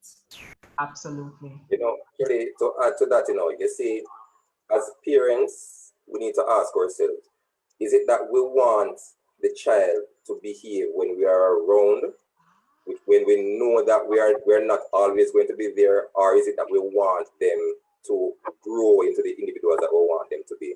You know, I'm feeling very proud. I had, I think, excellent parents, God rest their soul, and I think I have a different relation to individuals. When growing up, you would hear, I don't want mommy find out about that, you know, I don't want daddy find out about that. The experience with me was that I don't want to disappoint mommy. I would never want to do something to because when mommy look at me and say, Phil, it tears a part of me out. But there are others who say, I don't want mommy find out because they're going to be dead. You understand? So and that's the healthy fear. That is the that is the healthy fear. Of disappointing. Let me tell you something. Exactly. I remember vividly, I can remember my mother spanking me maybe 2 times in my entire life. And you know what I remember being the most dreadful experience? When she looked at me and said, come, I'm disappointed in you. Lord Jesus.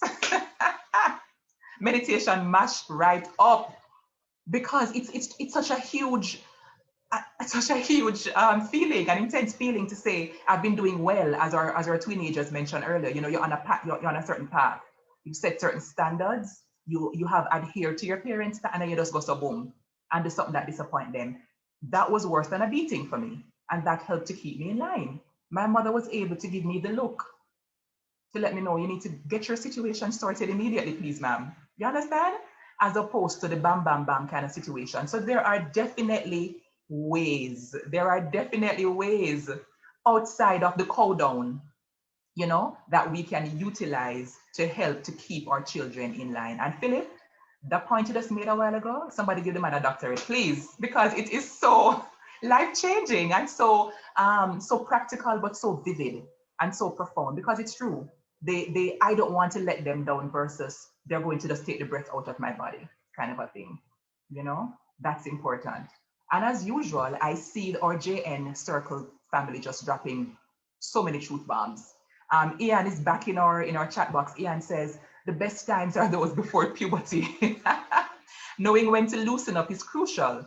That is the time when the peer group is more influential. That is a very solid point, And Juliet has raised a point that's also controversial in the chat box. Juliet says, you need to be your child's best friend so they can tell you everything. I don't know about the best friend piece every time necessarily, Yeah. But I think it's important to definitely have a relationship with our children and those we mentor in particular. I think we may be having some tech issues with our panelist, Mr. Jeffrey Agent Sasko Campbell. I see where he has just been able to join us. I'm not sure what happened, but we welcome him into the conversation. We're thrilled to have him and to know that we always have deep and profound insights and relatable insights as well whenever he's in the JN Life Class space.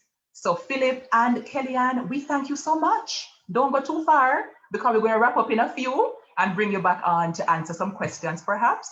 And I see a question already that I want you to ruminate on for us, Kellyanne and Philip from Nels. So please do that for us, yeah? But let me just welcome on stage at this moment, Jeffrey Agent Sasko Campbell, who is no stranger to everybody watching and is no stranger to the JN family as well. Agent Sasko, can you hear me? Hello. Oh, hi, good evening. How are you doing? You're beautiful. Let there be light. How are you?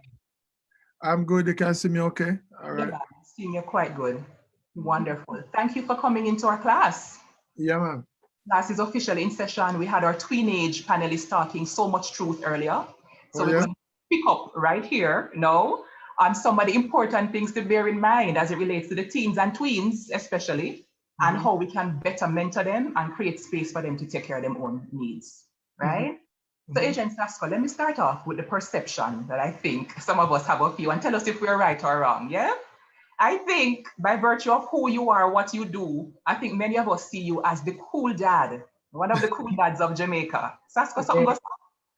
Well, I mean, well, it depends on the definition of cool dad. But if I'm to go with my definition, as much as I'd probably like the that the idea. I think I'm too old, soul wise. I'm an old soul, so no, I wouldn't consider myself a cool dad in the as far as I understand what a cool dad is supposed to be. I'm cool when I need to be cool, but I'm not all cool, So that sounds like you hold the boundaries, right? Yeah, and absolutely. You believe in the structure. Yeah, no, absolutely. I think my main duty and responsibility as a parent is to care less about being a cool dad and to just being an effective dad.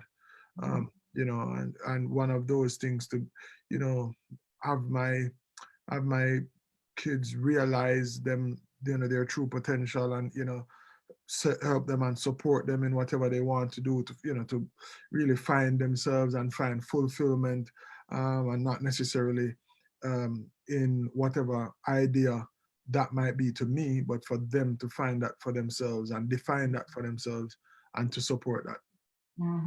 So And Sasko, when you talk that about might mean not being cool sometimes. I listen. I don't think anybody here is mad at that, right? Anybody in the room right now is upset about that. When you talk about being an old soul, I figure that some of that came from how you were raised, right? Yeah, I From, guess. yeah, from some of the values that your parents instilled in you.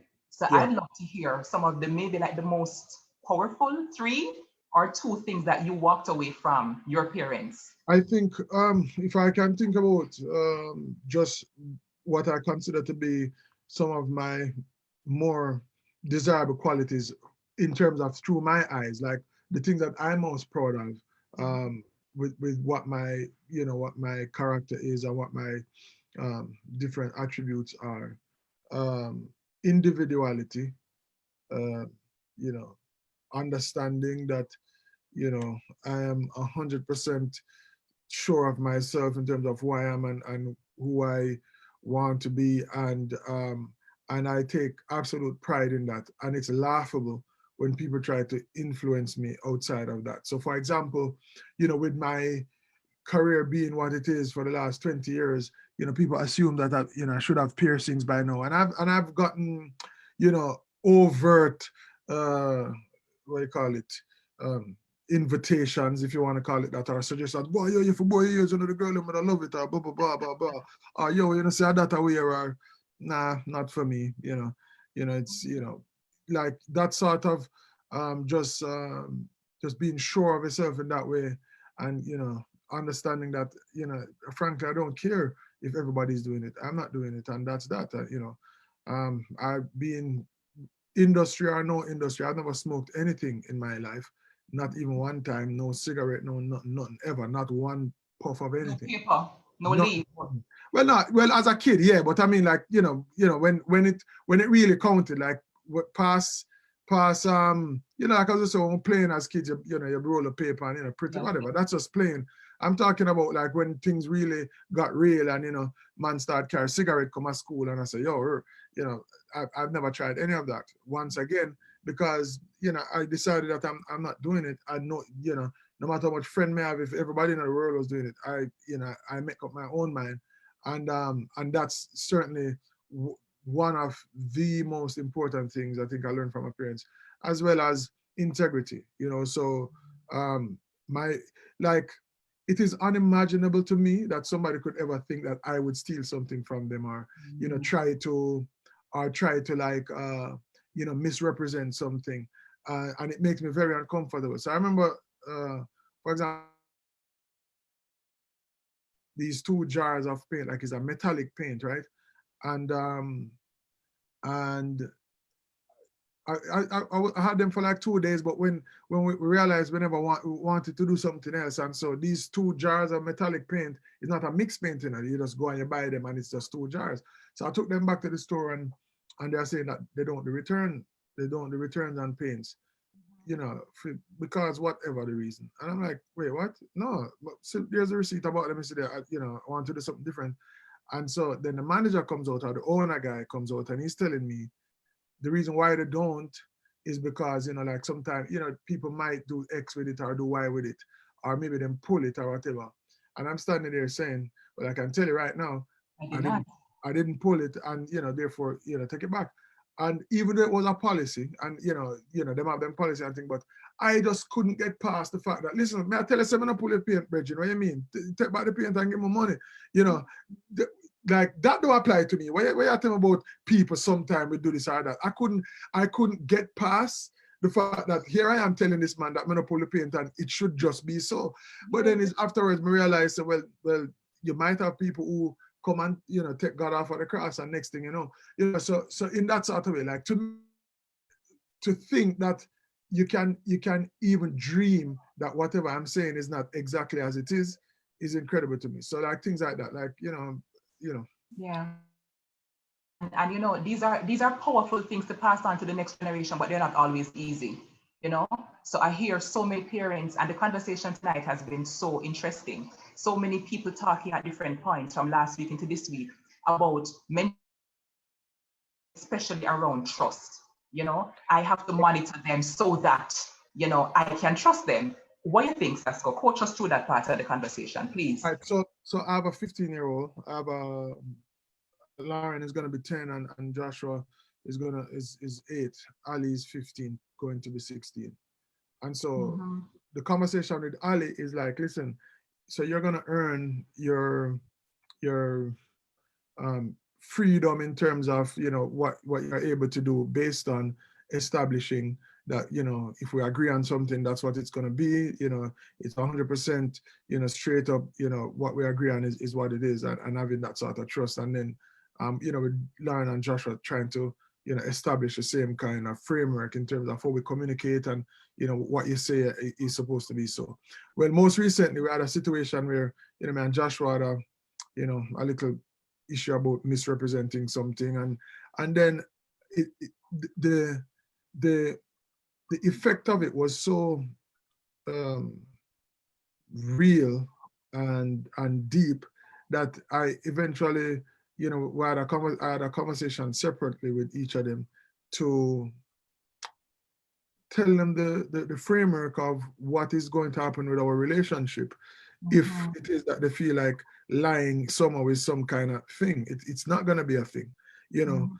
Under the law, I have to be them father till them are 18, but I don't need, in other words, there's no law that say I need to maintain a relationship beyond that with people who tell me lies.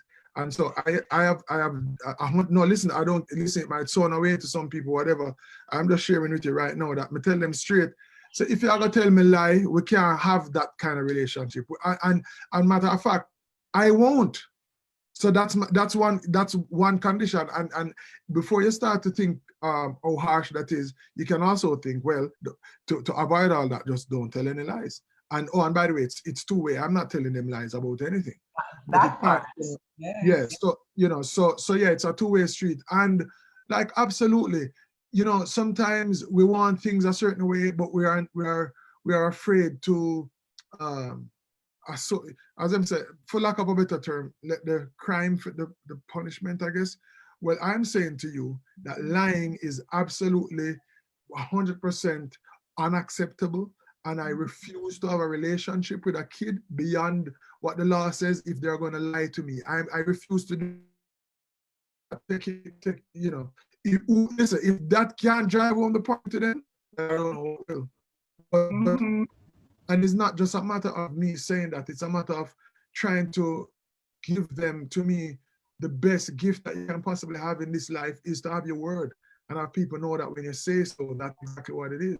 I don't want you to be talking to you and be like, did you see this? No, I never see it. It wasn't me. You can go and ask so and so. No, wait, what? I'm talking to somebody else.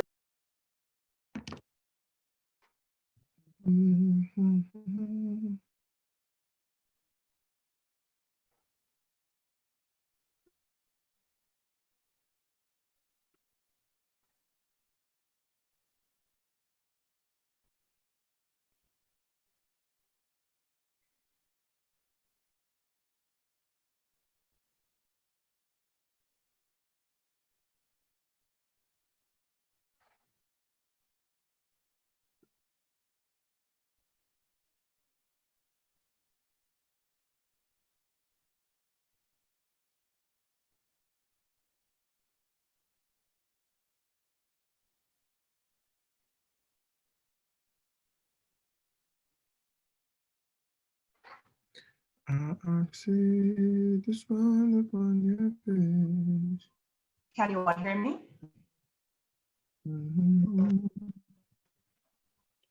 Yes, miss. Okay, great. Saska, can you hear me? Yep. All right, great. Internet issues. All right. So you were mid-sentence, Sasko, talking about the powerful piece about the trust, Yeah, and how that's important.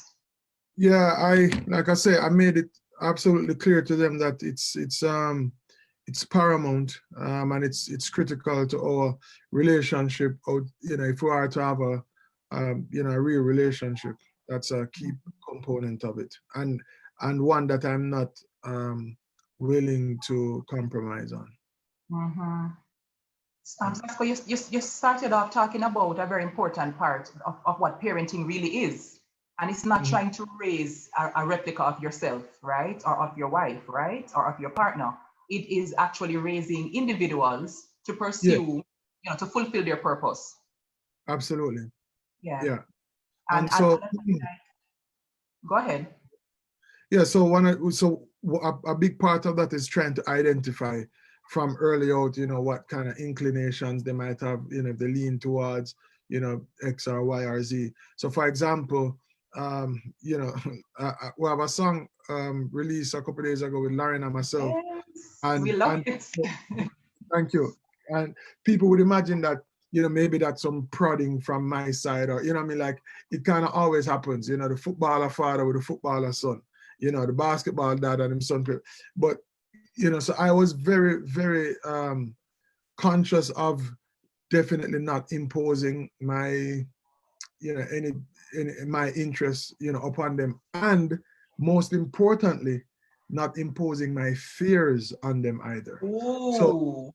yeah, so when Lauren started to lean towards music, I started to be like, oh, geez, should I really try to steer her from this? I mean, with all of just the heartbreak and whatever that, that comes along with it.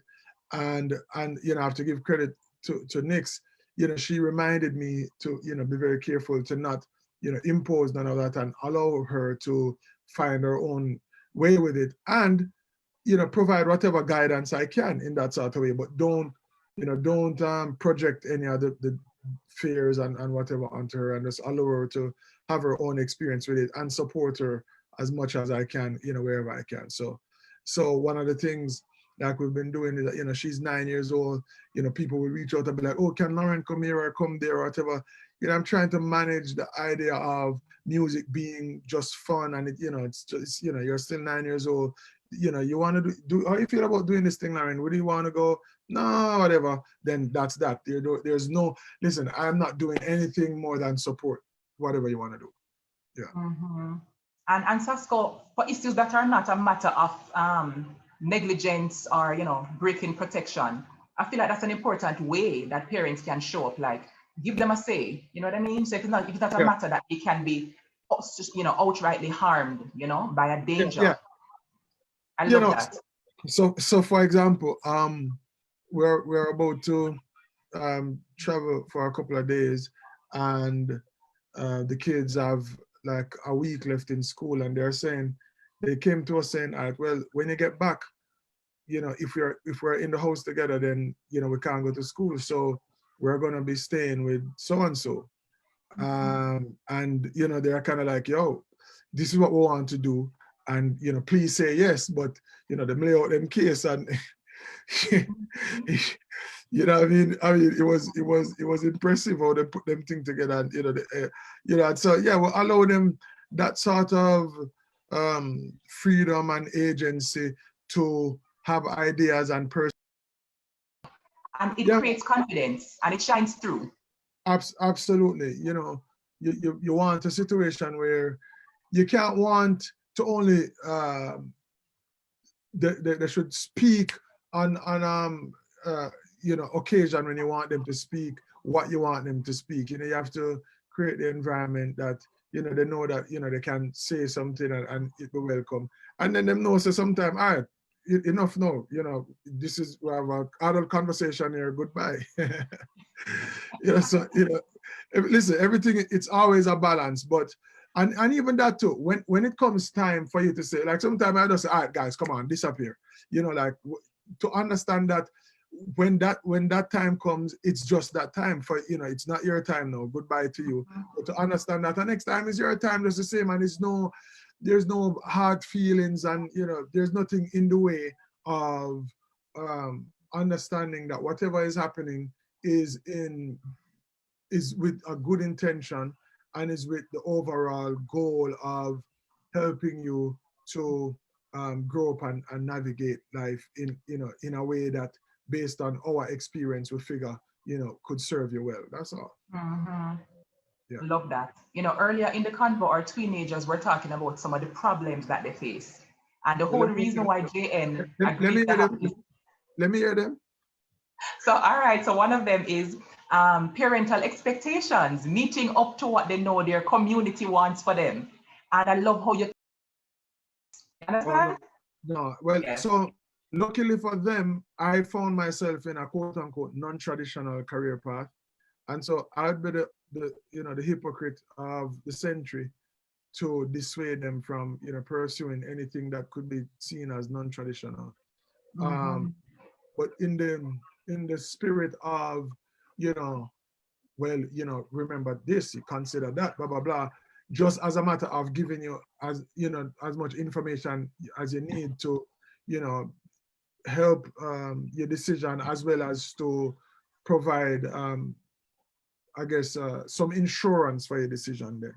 So if you're going to do that, well, remember that you can probably consider doing this, so that, and I don't entertain the idea of, if that don't work out, and the idea of falling back on something. Nuh-uh, not at all. That don't enter the conversation at all. But it's just a matter of, remember these things. So, it would be like if you're talking to your investment advisor and I'm telling you, don't buy one stock. No investment advisor will tell you to buy every money you have, you must put it on one stock. Absolutely not. So you kind of like, bring other things to the conversation and allow them to figure it out. But expectation wise, what my expectation of you is based on what I know your circumstances are, based on what the resources are that are around you. I definitely have an expectation of you. And that expectation is not even in the results, but it's in the effort. Yeah. That is such a very powerful piece. Yeah, man. It's show me that you're giving it all you can. Show me that you are, you care about your responsibilities and what you need to do. And then we live with whatever else. We'll live with that and we'll figure it out together. It's not me against you. But if you don't, you can't be dragging your foot and not show me no effort, and then maybe they're going like say, listen, I'm not one of those parents that gonna make excuse for my children and support them in them wrongs and whatever. Yo, if you're lazy, you're lazy. What you want me to tell you say? Yeah, and listen, I keep telling them they need to be accountable for their little lives. I keep telling them all the time, I'm already living my life. I'm already living mine, and the life that I'm living is based upon the decisions that I've made and the sacrifices and some of the listen to and some of the even the ideas I made it have to. Some I never listen to everything. I made it have to learn. You straight up with them. Yeah, straight. So I'm here telling you that I'm on your side. I'm rooting for you. I want the best for you. I want you to have an easier path than I had, and we can see it as me and you being on the same team, or you can do your thing, because at the end of the day, Bridget, it's your life. I'm living mine. I would like to see you living the best life, but it's yours. And so you have to make your decisions and you have to live with them. I'm just here trying to help. I'm your coach. I'm guiding you. Yeah. Yeah. And we had two very vigorous discussions from the tweens and from our two subject matter experts about the issue of fear versus respect. I was talking about a TikTok video I saw, Sasco, where 3 Black parents and their child, right? So each of them have their own child, watching a video of a white child who smacked his mother and told her to shut up. and hear the laugh. And Sasco, the children, I don't know, I don't think it was planned, but the parents just turned and looked at them while the video was playing, and all 3 children turned away. They couldn't even look. So I wanted to just kind of wrap up for us, just talking about how we can strike the balance, right? Listen, first of all, so like so my of course Ali is very much, she watches TikTok videos and thing. And she would like, Daddy, look at this, and show me some video with some some kid pranking them parent. I'd be like, oh, Daddy, I know I couldn't do that with you, you know. Um, them we're at beaches a couple in the Easter, and Lauren went and she came back from the gift shop and said, Daddy, I have something for you. And she gave me the grouch in the can, you know, the grouch, the little, what you call that, the stuffed doll, the grouch thing. Them call me Oscar the grouch sometime. Listen, I tell you I'm old, right? I'm also very miserable. Don't play with it. Don't, in other words, we can play but not prank and like disrespectful kind of play, and that's what, don't ramp with me with that. Don't even put my way with that. And then like, just no. Are you kidding me? Slap. Listen. No, I'm not the guy. No. Just no. Yes. No. And don't even listen. If you got your bed and dream about it, wake up and pray. Say, me no. It's like, That's gonna sound like an old school, like an old soul approach, indeed. No, man, don't ramp. Okay. Like I said, we can have fun, we can play, we can laugh, you know, we can do all of that, but just try, you know, boundaries. Don't cry, don't do it. Yeah, and I think the important piece from like a clinical, you know, professional standpoint is the fact that it goes both ways, right? So you're teaching them, and you're also honoring their boundaries, and also teaching them to respect other people's own. Absolutely. So, you know, like especially with my son, where I've had the conversations over and over, I have to tell him, you know, certain things like, yo, you know, I understand when you're playing this and that, whatever, but yo, whenever somebody said no, Joshua, stop. Like, don't make them say it another time. Like, you need to learn, especially when a woman says she done and she, you know, them kind of thing that, you like, to establish that, listen, guys, the world is happening really quickly, and you just need to learn some principles from now that will, you know, help you to avoid a whole lot of problems, you know. Yes. So somebody, I've seen even, and then especially with this whole generation of posting a video to go viral, I've seen some videos that are supposed to be funny that are incredibly insensitive and just mindless. So like, you have somebody terrified of lizards, and then you have some dude catching a lizard and like chasing them with it. Like, you know, like don't do that. You know, the things like that. Like, you know, so it's things like that, helping them understand that, listen, in the just don't violate people and them personal space. Don't violate people and their fears. You know, if you're not afraid of something, don't you know, don't be being mean to somebody who, you know, like just honoring things like that. Like, you know, be a decent human being, you know, them kind of things. Do unto others as you'd have them do unto you. You know, being respectful of others and their feelings and you know, their concerns. You know, just, you know, don't be that. Don't, as Beanie said, don't be that. Respect 101. Absolutely. Yep. Absolutely. Yep. Sasko, I'm pretty sure we have some questions for you. So we're going to invite anybody who has a question for Agent Sasko to drop it in the chat, right? Or raise your hand to come on microphone. We are at the end of the time that we normally have for live class. So because we had some technical difficulties, we know how it goes. So Agent Sasko, while the questions are coming in, we're going to have a giveaway. And I'm going to make the giveaway about the song that we love, right? One of our new bops for the summer. And it's you and Lauren's song, right? I'm not, don't say a word about it, Sasko, because the activity for the person to win the second gift for tonight is to drop correctly one line from the song, not the title, one line from the song. And the first person to correctly do it as per Agent Sasko who make it, right? You will win for yourself an Amazon gift card.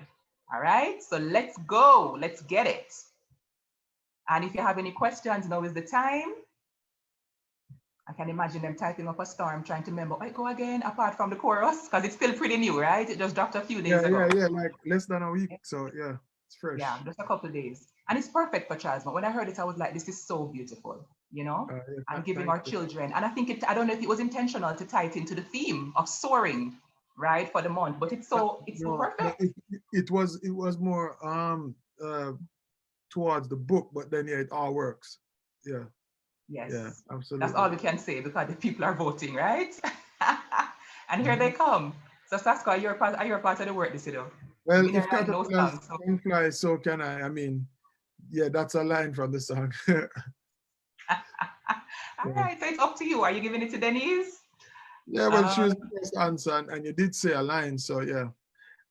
All right. So congratulations, Denise H. You have Oh, won but for yourself. hold on. There was somebody above that. As a matter of fact, this is Akin Brown. I forget Akin a prize too, because Yes. Akin actually did the intro, which is actually the author of the book If Caterpillars Can Fly, So Can I. All That's right. his piece at the front there. So that's a keen observation. Akin Brown. Yep. Yes. So Anit Brown, the prize is yours, especially because it came first. And we did say the first and the correct, and you honored both. Congratulations. All right. So Somebody please, said parents don't own their children. I would have mother fling them out pan. is that in the song, Sasko? Eh?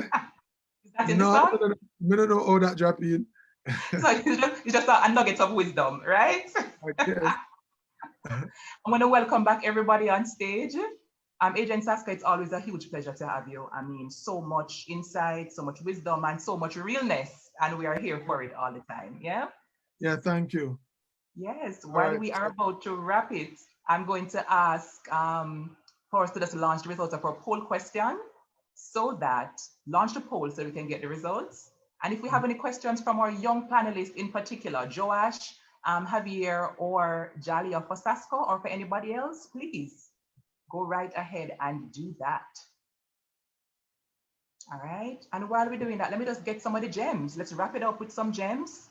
Somebody said tonight was awesome. I'm so glad. Joash, Jalia, and Javier, please come back on video as well. So Sasko, final words for the parents in particular who are watching. What you want them to bear in mind on this Child's Month in particular? I saw a story recently with a young man, the athlete, who was at boys champs and ran through the line and made a gesture like a bus a blank gesture. And several days afterwards, I imagine there was a great uproar and a lot of people having all kinds of things to say about clearly a young man, still a teenager. And I wondered for a bit if the people making all kinds of pronouncements, if they somehow they just drop out of the sky as big as them is, or if they actually grew through teenage years. I want the parents to remember that what they were like as teenagers or as kids, and to cut the kids some slack, not to absolve them of any responsibility or accountability, but just to be more understanding. A teacher of mine in high school said to understand is to forgive. And so, if you understand that as a teen, you might run through the line and in your exuberance and whatever, all your training, and they say, "I mean, what you mean? Boom, boom, all that, is a part of the culture." I always say that when our children do well, we love them up and own them up. And somehow when any misbehaving go on, all of a sudden them come out of the sky and I don't know how I use them, So I would really just remind the parents that the children are ours. They are a direct result of the things that we have and haven't done. And so we must own them 100% and understand them. Understand that you too were a youngster doing all kinds of things. Listen, Yeah. some things can't talk about all now, right? You know what I mean? So, yeah, that would be the word. And then to the youngsters, to try not to see your parents as adversaries. At the end of the day, we want what's best for you, and sometimes it's good to have the conversation rather than the impasse. Sasko, we could not have, said it better ourselves. Thank you for that, for those nuggets of wisdom. Let me hear from Kellyanne and Philip, but before we do that, let me take the results of the poll so we can do that part of it. Can we launch it? Here we go. So 94% of you said your mood has improved since class start, and we're here for that good energy. Yeah. I am no more aware of where I can improve as a parent or guardian. 89% of you said yes, it looked good. The All right. feedback from teenage panelists gave me the chance to reflect on how I support children through their challenges. 94% say yes. Teenagers, big up on yourself for that. I feel better able to support children to be resilient through whatever stress they have. 89% of you said yes. And in terms of if you got everything that you came to class expecting, 61% said totally, 39% say mostly. It's a win. It's a beautiful win. So thank you all the panelists for helping to make these results happen, especially our teenagers. We love you so much. And I can only take one final word because we're so over time. So let me take Kellyanne, who is my colleague as a therapist. Kellyanne, what you want the tweens and the parents to remember also. Yeah, I actually made some notes. So in terms of for parents, somebody said parents, we don't own our children. And last week we shared that podcast that I shared with you and the JN team. Yes. And it's something for us to remember. We're here to guide them as best as we can, to remember that we were children once as well, and we really have to do the best that we can. Teach them that we are also doing the best that we can, and we are just here to help them do the best that they can, to become the best that they can be, right? And I just want to bring up what Sasko said about, boundaries, setting those boundaries with no hard feelings, So my daughter knows that when a certain time of night comes, time for your bed, bye. We've had fun. It's been a wonderful day. It's time. Bye.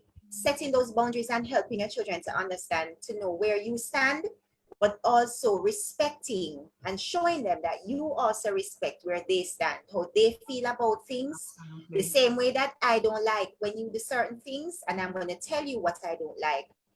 We should also leave that space for them to be able to come to us and say, Mommy, Daddy, I really don't like that. I really don't like this. This is not something that I appreciate, in a respectful way, and keeping those lines open, those communication lines open. Absolutely. And the fact is that by telling mommy and daddy that they don't like it, the answer might not be that it's going to be a change. However, it is That's important to right. give them space to speak up.